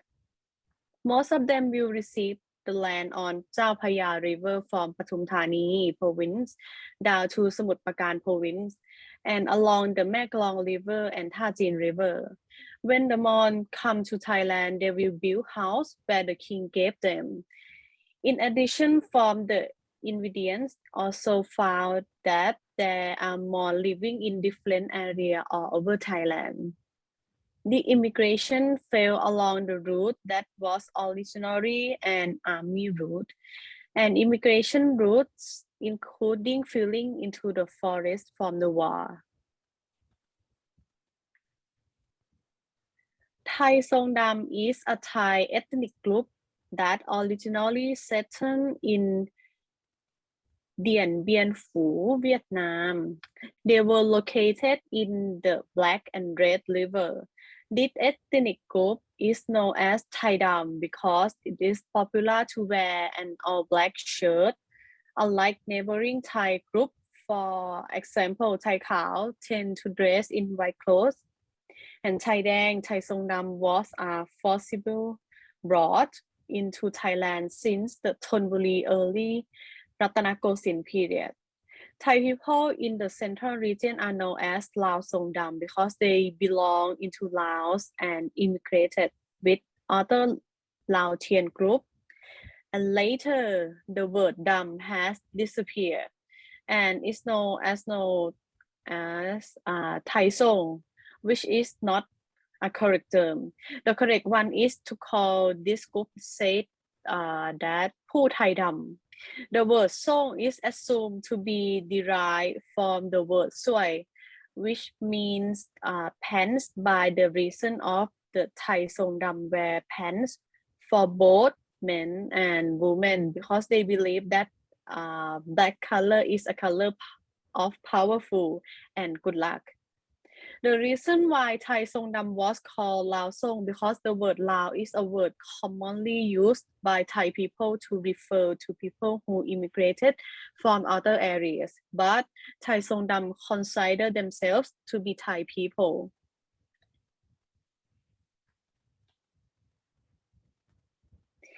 And this is architecture in central of Thailand ค่ะ called พระปฐมเจดีย์ location is at เมือง district and นครปฐม province.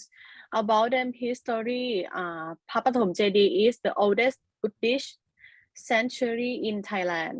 It was built in the region of King Asok when he asked the monk to teach Buddhism in the territory of Suvarnabhumi. There was a consensus that the monks at that time were Pasona Thera and Pa Uttara Thera. The envoy arrived at Nakhon Pathom in the year 235 to spread Buddhism. It has always been carried out with a king who rules the land in Suvarnabhumi accepted Buddhism as a principle of living until the year 246. Pasona Thera had built the first temple in Suvarnabhumi area. Containing the Buddha relic is in the year 265 BE and Wat Puttha Paromathat, which is considered to be the first temple and the first pagoda of Buddhism in this region.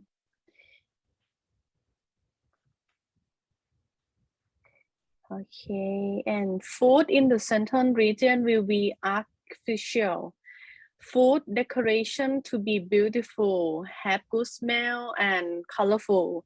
The smell of food is a fragrance from curry paste, which is a spice. that contains many herbs. And side dish of Central region which is popular to eat is fresh vegetables such as ต้มยำกุ้งค่ะ Okay. Next is Miss วิทยาพรค่ะ Hello everyone, my name is Vishayaporn Khutbak. I would like to talk about northeastern and southern of Thailand. We let's start the northeastern of Thailand or Isan. Northeastern region is a land with a wide territory. This area has close relationship with country around Mekong River. The population of this region is multicultural, but the main Thai Lao cultural groups and different subculture according to the original local condition. Ethnic groups in this region can be classified into two linguistic families, Thai Gadai, which consists of Thai Lao, Thai Kolat, and Mon Khmer bunch, which consists of Khmer, Thai, Gui, and Bru. Thai Gadai people are the main people in the region. At the same time, there are other groups such as the Austroasiatic group. Mon Khmer bunches are scattered throughout the region, are combination of cultural and social development that has been continuously accumulated. This allows different people to create a unique civilization that become the culture of the region. Ethnic groups. Khmer in Thailand. Thai Khmer is an ethnic group who calls himself Khmer Lư, which translates from High Khmer, but in Cambodia calls Khmer Khom, which means Low Khmer and domicile throughout the province of Sulin, Sisaket, some district in Buriram, and Suvarnabhumi district in Loy Et. Khmer people in Thailand practice Buddhism and has a very hard belief in ghosts. There is a festival for offering the grandparents, which called San Don Ta ceremony. Gui. Thai people generally call the Gui people as Suai. Gui people have the ability which connect to elephants, such as racing and training elephants. Therefore, there are many rituals and beliefs related to elephants. For example, making offering to ghosts for auspicion. Gui people settle in Sulin, Sisaket province, some district in Buriram and Nakhon and Mahasarakham, and some in Ubon Ratchathani province. Gaso. The original settlement of Gaso people located in Mahachai and Suvarnakhet province of Laos. As for the other Galengol who immigrated from Atpu province of Laos to live in Sisaket province, Sulin province, Gui speak the same language as the Gasong people. The Gaso people who immigrated across the Mekong River. Gaso people culture that still maintains an distinctive racial identity is So Thang Bang ritual or Sala is an annual ritual of worshipping the souls of ancestors or for good luck. Architecture. Sim, as known as in modern day as the church or the ubosot. The ancient Isan accent of commonly known as Sim, which is presumed to be eroded from the word Sima. Sim is one of the most important architectural art of the temples in Isan, although there is not a very clear image.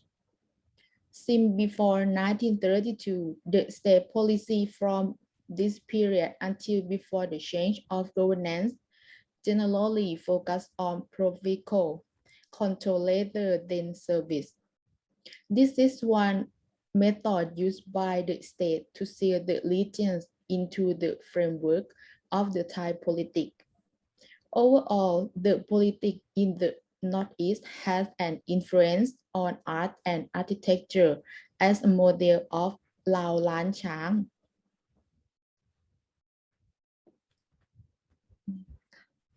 Food in this region has a distinctive flavor which is a salty taste. From fermented fish sauce, the spicy flavor comes from fresh garden peppers, dry chilies, and has a sour taste of homegrown or wild vegetable and such as tamarind and olives. Most of the food in Isan is dry and watery, but don't like to put chimpas. Isan people tend to like to put fermented fermented fish sauce, the Isan food that most people know widely in every region of Thailand is som tam. Next one is southern of Thailand. Geography of southern of Thailand. River. In this part of Thailand just have short river which will flow to Gulf of Thailand. For example, Chumpon River, Pattani River, and Tapi River. Golok River is the border between Thailand and Malaysia. The last one is Pak Chan River is the border between Thailand and Burma. Climate. Southern of Thailand is a hot and humid monsoon area. It means there are only rainy and dry season, and there is no winter because southern of Thailand is near equator.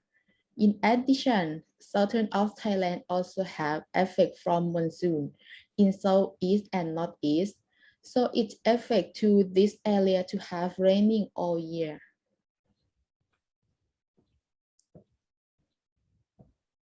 Portal Festival in Phuket. Portal Festival in Phuket is the festival which local people will inherit for more than 100 years. Overseas Chinese also have this festival in their community in 7 Chinese months of every year or August to September. So Chinese in Phuket will set an oblation for spirit in the middle area of the community which we call Ho Hia Ti or best friend in Chinese language. Late Toto in desert, which is a symbol of festival by the season, by the reason of 5 stories of history. This desert also be believed by the Chinese that Late Toto is a messenger between human world and world of spirit. Toto also give a symbol of long life and strong in Chinese. On the other hand, if we study about Jia Gu Wen memory, it was not that Toto child was used by people who want to wish something or from God by writing their wish on the Toto. Another history is in the story of Sai Yu, because in this story, Toto is the vehicle which Samjang write to take Buddhist scripture. From the story, it can be explained that Toto is a vehicle which can communicate between the land. Guangdong, Tejiu, Hailam, and Hokkien people believe that Toto is a vehicle of Guan Yin and Ma Zhou Po, that are the Chinese goddess who help people in this world. Nowadays, Chinese people in Phuket use this desert as a symbol of gratitude for every spirit who protect people from dangerous situations. Sakai. Sakai, an ethnic group of Thailand. They are the only great native group in Thailand and speak a variety of related ASEAN languages, primarily Khensu and Ten En. They have their own language, culture, and no alphabet. In Thailand, Sakai majority live in the southern province of Yala, Narathiwat, Pathalung, Trang, and Stun. Sakai are a hunting and gathering society. They build temporary huts of bamboo with loops made from banana leaves. They hunt many types of animals and consume many different kinds of vegetables and fruits. They wear simple clothes made from materials such as bamboo leaves. They are familiar with many different species of medicinal herbs.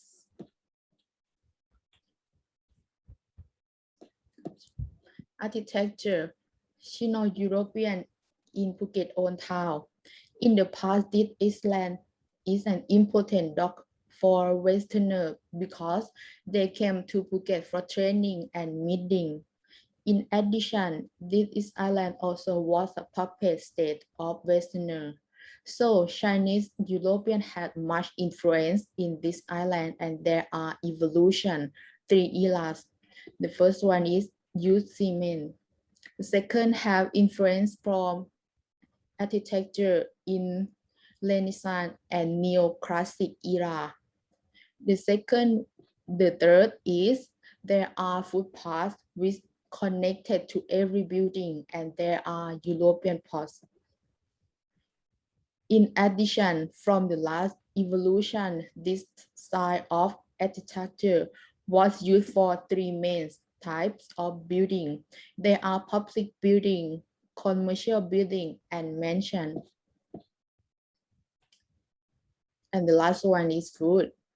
Phuket's food is connected to culture, tradition, and festivals. In addition, unique food of Phuket will be learned from generation to generation more than 100 years, such as Hokkien fried noodle, Mu Hong, and O Tao. In addition, there are local dishes, for example, O Tao, Pao Lang, and Koi Ta Lam, as all those food and dessert make Phuket have food culture as important rule for tourist business. Furthermore, they also can create Phuket's food and dessert brand until today. Thank you so much.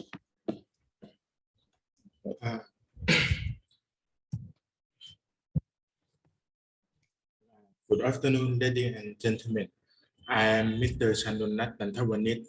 In this PowerPoint, I will present about the Chinese in Thailand. So, in my topic about the Chinese in Thailand is about the 19th century, 20th century, and the 21st century. Let's start. In 1890, despite British shipping dominance in Bangkok, Chinese business oversaw 62% of the shipping and served as agents for Western. They also control the rubber industry, market gardening, sugar production, and fish exporting. In Bangkok, Thai Chinese control media industry. Thai Chinese money lender have much economic power over the Thai peasants. In addition, Chinese secret society use violent tactics to collect the tax. Chinese success served to foster Thai resentment against the Chinese at the time, when their community was expanding rapidly. In the 1920s, Chinese bankers increased the high interest rate. The reality was that the Thai banking business was highly competitive. Chinese millers and rice traders were blamed for the economic recession for Thai after 1905. By the end of the 19th century, the Chinese would lose control of foreign trade to the Europeans, but they served as friends of Westerns. Then the ethnic Chinese moved into the other industry, such as tin mining, rice milling, or building port and railways. By the early 20th century, the resident Chinese community in Bangkok was sizable, and the Chinese sentiment was a large group. In 1914, the Thai nationalist King Wachiravut published a brochure in Thai and English, which mentioned that the youth of the East in it. He described them as a greedy barbarians who had no moral and mercy. Then, some Thai politicians blamed Thai Chinese businessmen for Thailand economic difficulties. Thai blamed Chinese for their socio-economic ills, especially Chinese money lenders. Beginning in the late 1930s and reopening in the 1950s, the Thai government dealt with the wealth disparity by pursuing a campaign of slave treasure and land by the policy which created by anti-Chinese groups. Thai Chinese became the target of state discrimination, while Thai people were granted economic privilege. And the early 21st century saw Thailand Chinese control every part of Thai commerce. Their economic power played a critical role in the country's economic vitality and prosperity. The economic power of the Thai Chinese is far greater than their proportion of the population would suggest. With their power economic presence, the Chinese control the country's wealthy elite. Development policy imposed by the Thai government community have emerged as the dominant economic group by controlling all parts of business across the country. The modern Thai business part is highly depending on ethnic Chinese investors who control all the country bank and large companies. And about the Pranatan topic, I will talk about history in the 15th century and the immigration and the political reason why Pranatan have to immigrate to other countries. Due to economic hardship in mainland China, wave of immigrants from China settled in Malaysia, Indonesia, and Singapore. Some of them embraced the local custom while still retaining some degree of their ancestral culture. They are known as the Pranatans. Pranatans normally have a certain degree of local people's blood, which can be attributed to the fact that during Imperial China, most immigrants were men who married the local women. Pranatans at Tenggarang in Indonesia held such a high degree of local people's blood, who they are almost physically indistinguishable from the local population. And Chinese people ancestry in Phuket is an important population in Phuket, many of whom have been descended from the tin mining, who migrated to the island during the 19th century. The Pranatan there are known as the Phuket Babas in the local tongue. Constitution is a fair share of Chinese community who have family ties with the Pranatan of Penang and Malacca. For the political reason, Pranatan and other Chinese are grouped as one racial group. Chinese in Singapore and Malaysia become more adoptive of mainland, and Chinese in Indonesia becoming diluted in their Chinese culture. Such things can be attributed to the policy of Chinese national school in Malaysia. And the Pranatan was held in high regard by Malay. Some Malay in past may have taken the word Baba, which refer to Chinese male, and put into their name. When this used to be the case, This is not followed by the younger generation. Current Chinese Malaysians don't have the same status or respect as Peranakan used to have.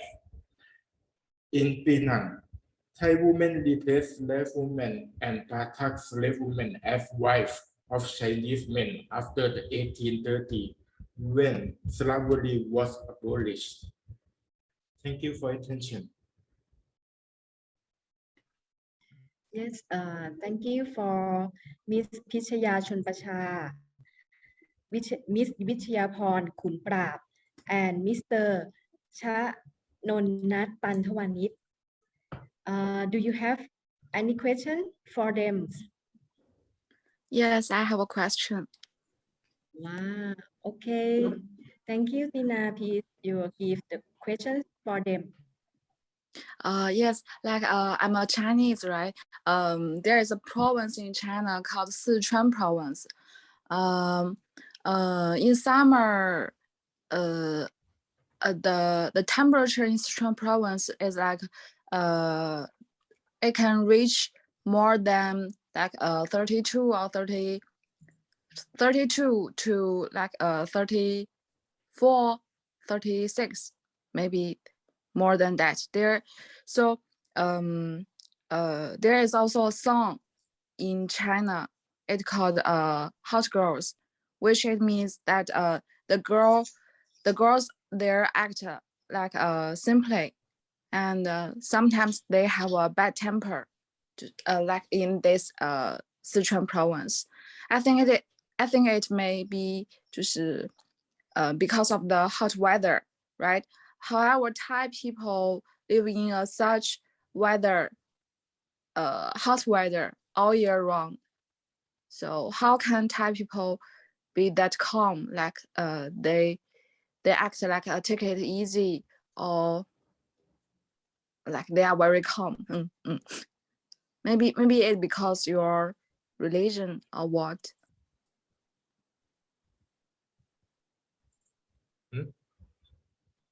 Yes, Tina. Miss Pichya, and yes, you can give answer to Tina. Actually, she 请 can. 问一下，就是你问我们就是泰国人怎么用热水洗澡，对吗？是吗？是这个问题吗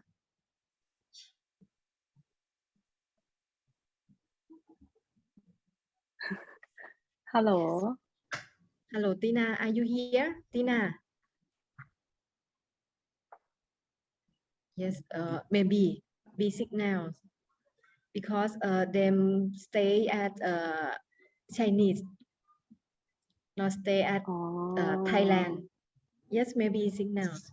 That is Chinese student. What is the questions? I think. Oh, Tina, you here? Tina, can you turn on your camera?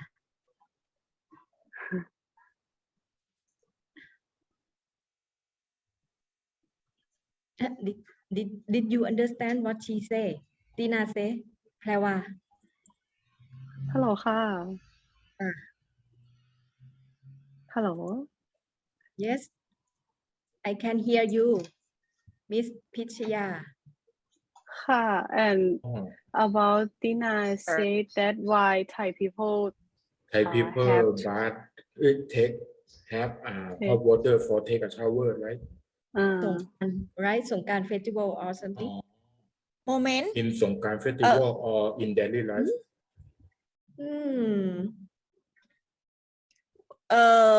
Miss Tina, she want to know like how Thai people live in the country that like we have very hot weather, right? weather ก็คือว่าเขาอยากทราบว่าคนไทยใช้ชีวิตอย่างไรที่ถ้าต้องที่อยู่ในเขตร้อนเราใช้ชีวิตกันอย่างไรใช่ไหมครับอาจารย์不，Tina 可以说中文的，他们听得懂。เอาช่วยอีกรอบหนึ่งดีกว่าเอาช่วยอีกรอบหนึ่ง我们听不清楚，你再说一遍。Tina, you can speak Chinese. หรือว่าเอาอย่างนี้ไหมครับอาจารย์ถ้าเกิดว่าให้เขาส่งคำถามเข้ามาในช่องแชทอย่างนี้ครับPina，你也可以打字，然后发到我们群里的，也可以的。因为他们的也听不太清楚，我自己也不太清楚。你再好，你再打字过来比较好一点，大家在等着你哈。เดี๋ยวเขาจะพิมพ์มาครับพิมพ์มาได้ครับ Okay, we waiting for the question from Tina, Chinese student. กล้าเข้าใจว่าเขาถามว่าอะไรคือเมื่อกี้แปลให้ผมว่าทำไมคนไทยถึงอาบน้ำร้อนหนูได้ยินเป็นเกี่ยวกับร้อนๆแต่ผมได้ยินคำว่า hot weather ครับอาจารย์ใช่ไหมกล้าได้ยินเหมือนอาจารย์ใช่ไหมแต่ผมไม่มั่นใจว่าเขาต้องการถามว่าเขาต้องการถามว่าใช้ชีวิตอย่างไงในเขตร้อนใช่ผมก็เลยอยากลองฟังคำถามให้มันชัดเจนอีกนิดนึงก่อนที่จะตอบเดี๋ยวตอบเองมาเดี๋ยวตอบเองเดี๋ยวอาจารย์พิมพ์รอตีนาก็ได้ค่ะเดี๋ยวเราตอบเองก็ได้เดี๋ยวค่ะ wait a minute another question Miss Putiwi ada pertanyaan kepada mahasiswa yes silakan for Miss Vichayapon yes yeah I want to know about school curriculum in Thailand Miss Vichayapon is there any knowledge of Thai local identity to deliver and convey for students in primary or secondary school, Miss Vichayapon? Yes. Can you hear me? Yes. Miss, yes. About the curriculum for primary or secondary school to deliver material or content about Thai local identity. Oh yes. May I answer for her? Yes, our curriculum that is like the student have to learn since preschool and primary school until like they study high school about Thai identity. About Yes, of all, right? Of all, like a culture also, cultures and of all about identity, Thailand identity. Yes. On like primary and secondary school, Miss Pim? Yeah, yes. Okay, thank you.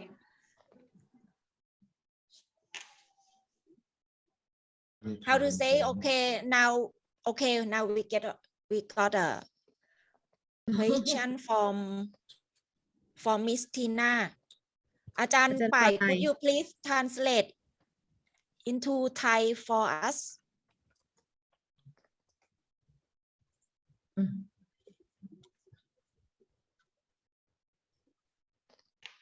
อาจารย์ไปแปลเป็นไทยเดี๋ยวท่านผู้ครับพอดีมันหายไปเขาบอกว่าตอนหน้าร้อนนะครับที่จีนกับที่ไทยก็แบบว่าอากาศร้อนเหมือนกันใช่ไหมแล้วเขาบอกว่าที่จีนมันจะมีอยู่ที่สถานที่หนึ่งที่ว่าเขาเรียกว่ามณฑลเสฉวนนะครับผู้หญิงฝั่งนั้นน่ะก็จะถูกเรียกว่าเป็นผู้หญิงที่ว่าแบบว่าค่อนข้างจะแบบฮอตหน่อยครับล่าผู้หญิงที่แบบว่ามีความร้อนใช่ไหมเพราะอากาศร้อนใช่ไหมครับแต่แล้วเขาถามว่าคนไทยทำไมตอนอากาศร้อนแต่ก็ยังมีจิตใจที่แบบว่าค่อนข้างจะสงบแล้วก็แบบว่า มีกันแบบว่าเป็นคนที่ว่าแบบว่ามีแบบว่าสามารถรักษาแบบว่าไม่นิสัยหรือว่าใจคออะไรแบบยังสงบอยู่ได้ครับทำได้อย่างไรเขาบอกว่าก็คือเหมือนว่าทำไมบรรยากาศภายนอกไม่สามารถมีเอฟเฟกต์กับนิสัยอะไรอย่างนี้เราใช่ไหมครับ ทำได้ยังไงครับก็ถามประมาณนี้ครับใช่ Thank you for the Tina question. I will try to answer your question, and if some of my answer is not make you understand, you can ask me more. Okay, in your question, I think normally the Thai way of life, Thai people is always to be teach to help people and to calm down and use the reason more than the feeling. So no, whatever the weather come, heavy hot or heavy rain, the Thai people still have to still be calm and try to help each other. That is yes enough, right? โอเคไหมครับ Anything else? ทีน่าเข้าใจไหมทีน่า are you is it clear? Okay, I may help Mr. Chanonat to answer the question. One anthropologist, his name is John Embry. He studied about Thai culture and Thai personality. His issue is about how Thai culture influence to Thai personality, and he found out that for Thai people, we love freedom, but we don't like to have we don't like a big fighting. We like to negotiate, and we like to make fun, and we like to continue our easy and something like that. And this why John Embry say, and the way to socialize children from the family, we give freedom to children. We don't like to be too strict to them about Thai people.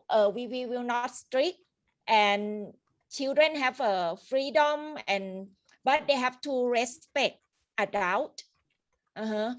And from this, John Embry say Thai people, we don't like to be serious, and from the ability and what we prefer and like to negotiate, it can make us flexible and so can be survive very well in the difficult situation.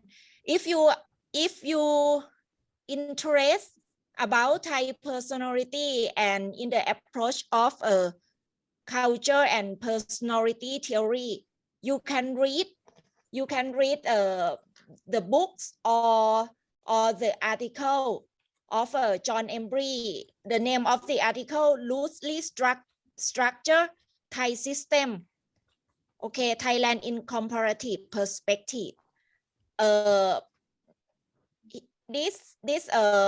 This article you will understand about this approach and why John Embry say Thai society is loosely structured.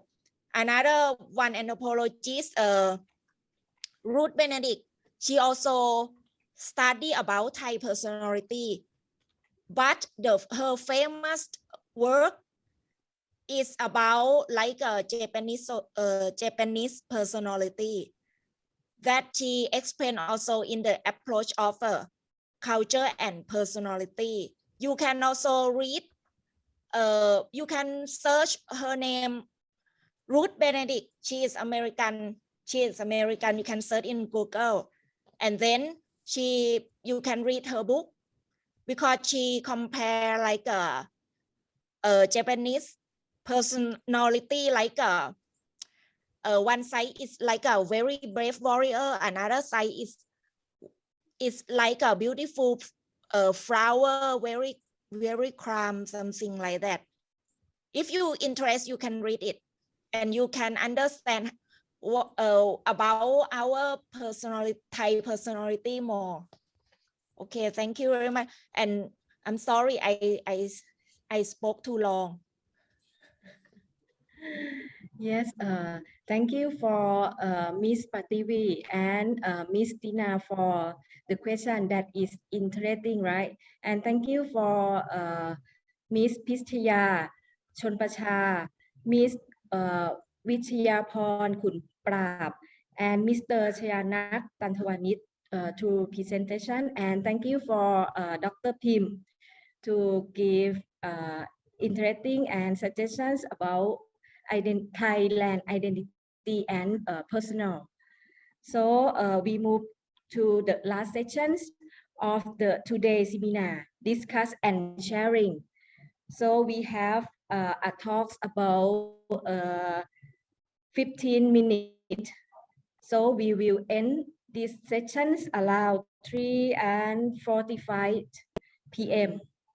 So let's start. So may I invite Ajahn Pim to discuss about this session and sharing for this topic or something. Okay. I would like to discuss about the phenomena like maybe we can talk about overseas Chinese because many of participants talk about overseas Chinese also in Thailand, Indonesia, and Malaysia.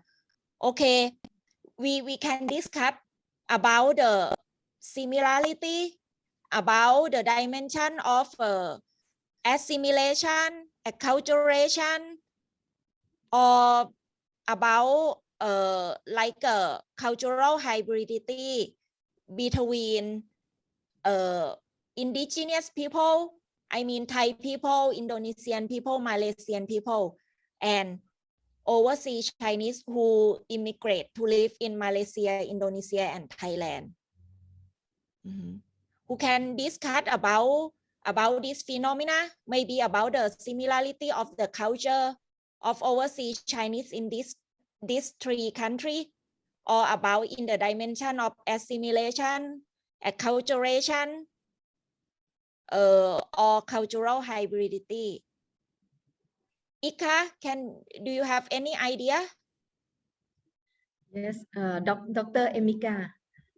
Dr. Emika. And yes, Ika, are you still here?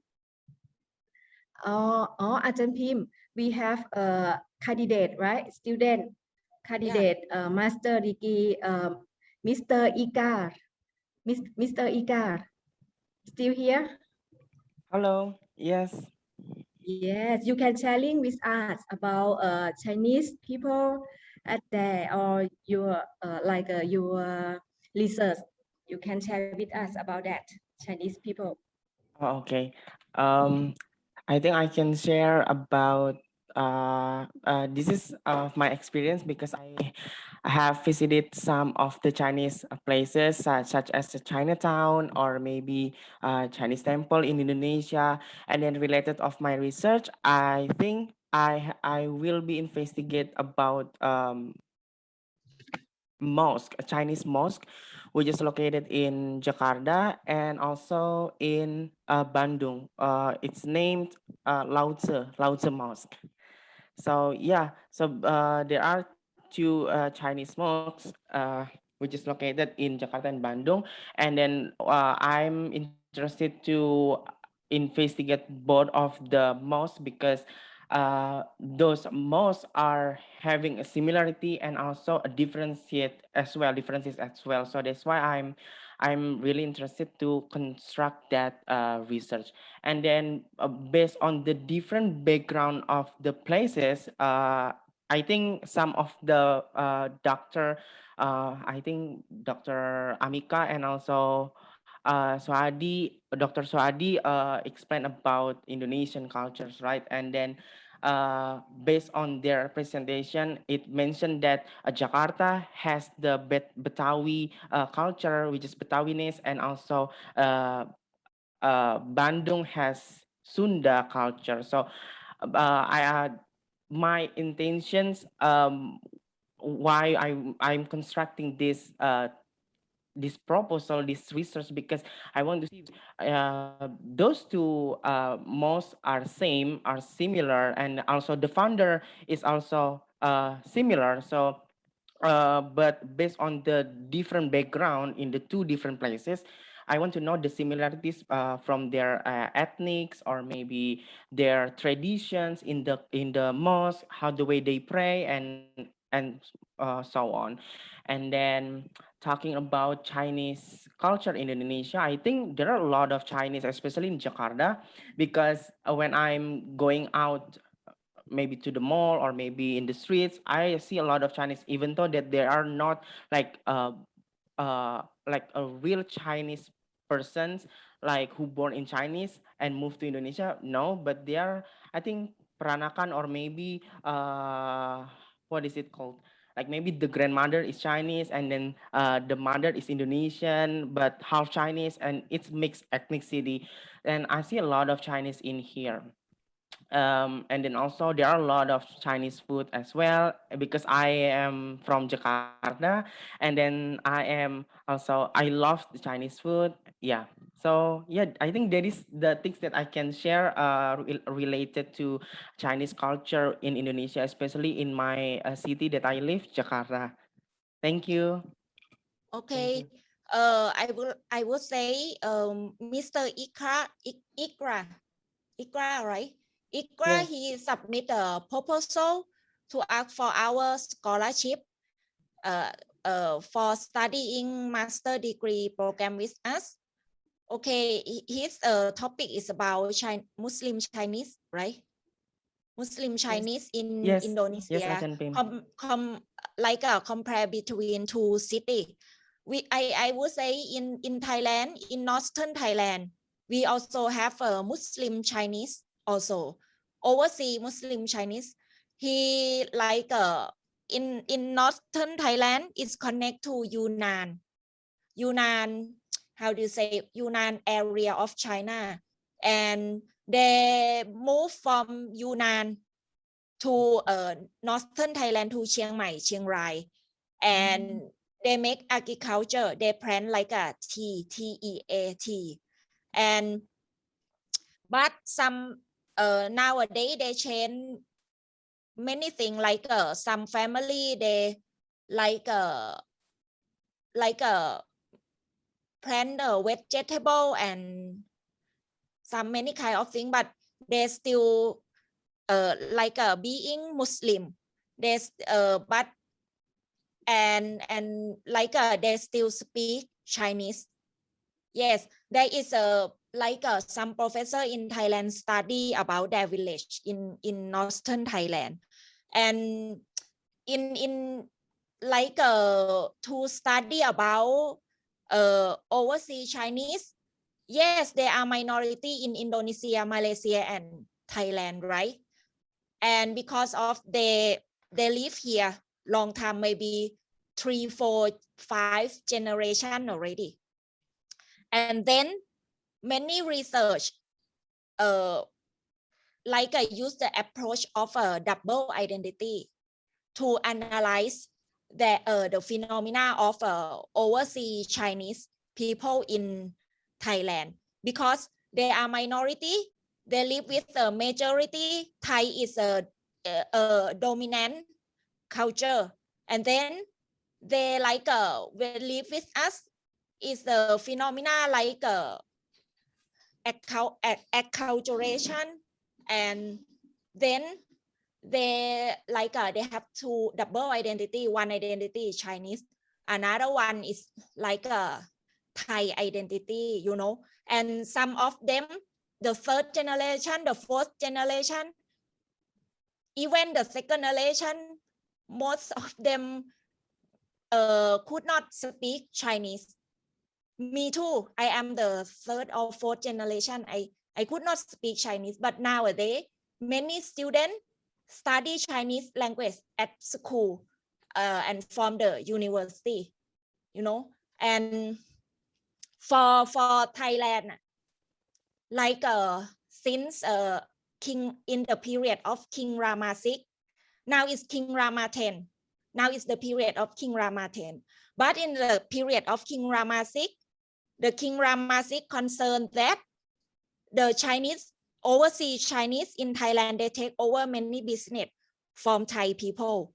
And then they still use like a Chinese nationality and send money from Thailand back to their family, their relative in China. Then King Rama VI concerned about this. Maybe Chinese will take over Thailand. And then he forced Chinese, he want to force Chinese, overseas Chinese in Thailand to be Thai. Then he proclaimed the rule, he proclaimed the law that everybody who born in Thailand have to use Thai nationality. And he proclaimed the law that every student in Thailand have to go to the school, I mean formal school. You know, because before this law, many Chinese people in Thailand, they brought Chinese teacher from China, you know, from China mainland to Thailand, and used like a Chinese temple, Chinese shrine to teach for teaching Chinese language from Chinese teacher. You know, the Chinese like something like this, and then the Chinese children learned about they learn Chinese language, but they don't learn Thai language. And then King Rama VI want to assimilate them to be Thai, to like destroy Chinese identity. After he proclaimed this law, the children of overseas Chinese in Thailand have to go to Thai school and study Thai language. And King Rama VI proclaimed if he know any school teach Chinese language in the school, he will close that school. And then it's a success, you know, it's success it's success, but not 100%. But anyway, many after that, the children of overseas Chinese, many of them lost ability of Chinese language, and then they learn Thai language, they learn Thai festival, they learn Thai culture, something like that, you know.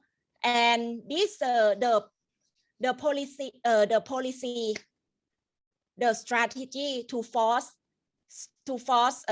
Chinese, overseas Chinese in Thailand and their children to be Thai, and they have to use Thai nationality, you know. And there are many things, but this is only example, you know. But nowadays this nowadays it's like we don't have to force them to assimilate anymore, you know. Every ethnic group in Thailand, they can maintain their identity, you know. And but normally in Thailand, minority group, they have like a double identity, Thai identity and their ethnic identity. I think this phenomena is same in Malaysia, in Indonesia also.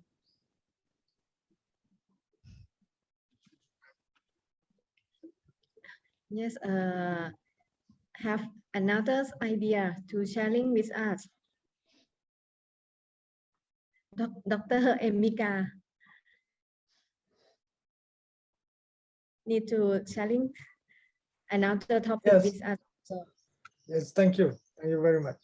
I'm sorry before, I was working on my presentation for tomorrow, so just listen. But I was listening, that's very interesting seminar and give me a lot of insight about, to be honest, my previous studies on diaspora, the migrant communities around the world mostly, and the current crisis in Belarus, but the refugees try to cross to the EU nation. But my contact is the presence of the the Chinese descent, the Chinese people around Southeast Asia is, to be honest, is very historical. I always thinking about that, how the influence of the Chinese civilization from the antiquity to the present day, even is very interesting to compare how that in different country plays and create mix with the local, and of course it's some the conflict and some the escalation between them, the problem with assimilation, with problem with everything. And even I think in Myanmar too is very strong. Thailand, of course, is very strong. We have a border with China, and then Vietnam, and even in Laos, I think in Laos, with now is some city north Laos was becoming the new Macau. That's have a lot of investment from the China mainland to the region, and the Indonesia. That's you know the president of the Chinese government with the Belt program, the Belt initiative, the investment to link again the Silk Road, the maritime Silk Road. It will be very huge impact for the future. So sometimes I'm just thinking that can we deep study more, not only about that what have already you know blended the Chinese values, Chinese civilization since antiquity to the local culture of the Southeast Asian nation. But what's next then? You know, I'm sorry, my background is both political and sociology and politics. And then, for example, the case of South China Sea, that is still dispute. I think I don't know. Is Thailand have a problem with that? Indonesia was just a bit with the overlap a border claim with the China government, but the Philippines and the Vietnam was very strong against them, and Malaysia, I think they've shared the problem too. And in general, the ASEAN, in my opinion, you know, this is my reflection. Among the Indonesian, it's mostly my background for the ethnic Japanese. When we see the Chinese people in China, there is always a double feeling. First, it's like yes, they're very good. We have some similarity, and they have very good. They have some kind of historical achievement, and today achievement is very, very high, and we have to be like adore that. But in some aspect, there is always a fear that they're going to be colonize us. I don't know if you watched the Aang, the last Airbender. I just watching that the Aang last Airbender with my kid in the last week, the 60 episode of the Aang, the last Airbender, the Avatar. And then I just imagine how that in the future, that's adorable to the Chinese civilization and Chinese people with their achievement, but also the fear that they're going to be, I don't say that attack, but it's try to dominate the nation. And how that happen in harmony, if that we say in the Confucianism is like they prefer on the harmony, work side by side with more independent, but also dependent each other to work together for the peace. So that actually my concern. And thank you for the invitation for the seminar, and it's given me a lot of insight and wide my horizon. I think from what happened with the Chinese descendant in Thailand. But I have a friend actually from Bangkok. I have a friend with her for about 5 years. And then when I visit Bangkok and then talking about economy, and then at the end, before we say goodbye, he talked to me that, Miko, do you know that I'm coming from the Chinese family? What? I say that. So far on the 5 years, we're just talking about the dispute, about the politics and everything, and then you're coming from that family. And then I think that's some that's what happened in our country so far. And my neighbor was a Chinese, and every day I have joked with him. And the family was very close, and they always share some thought about the future and their thinking. And thank you very much. That's my thought for this seminar. Yes, thank you, Dr. Emika. Bapak Dr. Suhadi, Bapak ada idea or something to sharing with us atau Okay, gimana? thank you. Yes, Thank you very yes, much Bapak. for the Silakan. seminar. I think that is the interesting seminar. And I want in the next time, maybe we can more, not just seminar with the us, but something like we get some conference like this. So we can invite with the others university, not just in ASEAN, but in the out of ASEAN. That is very interesting seminar. Thank you very much for the joining this seminar. Thank you very much. Okay, selamat sore. Yes, thank you, Bapak Dr. Suhadi. Anything else? Another participants you can share links if didn't have another topic or another issue. Maybe we can close because it's time up, right, and enough for today for seminar. So I would like to invite Associate Professor Dr. Pim to conclusion and closing the seminar for today.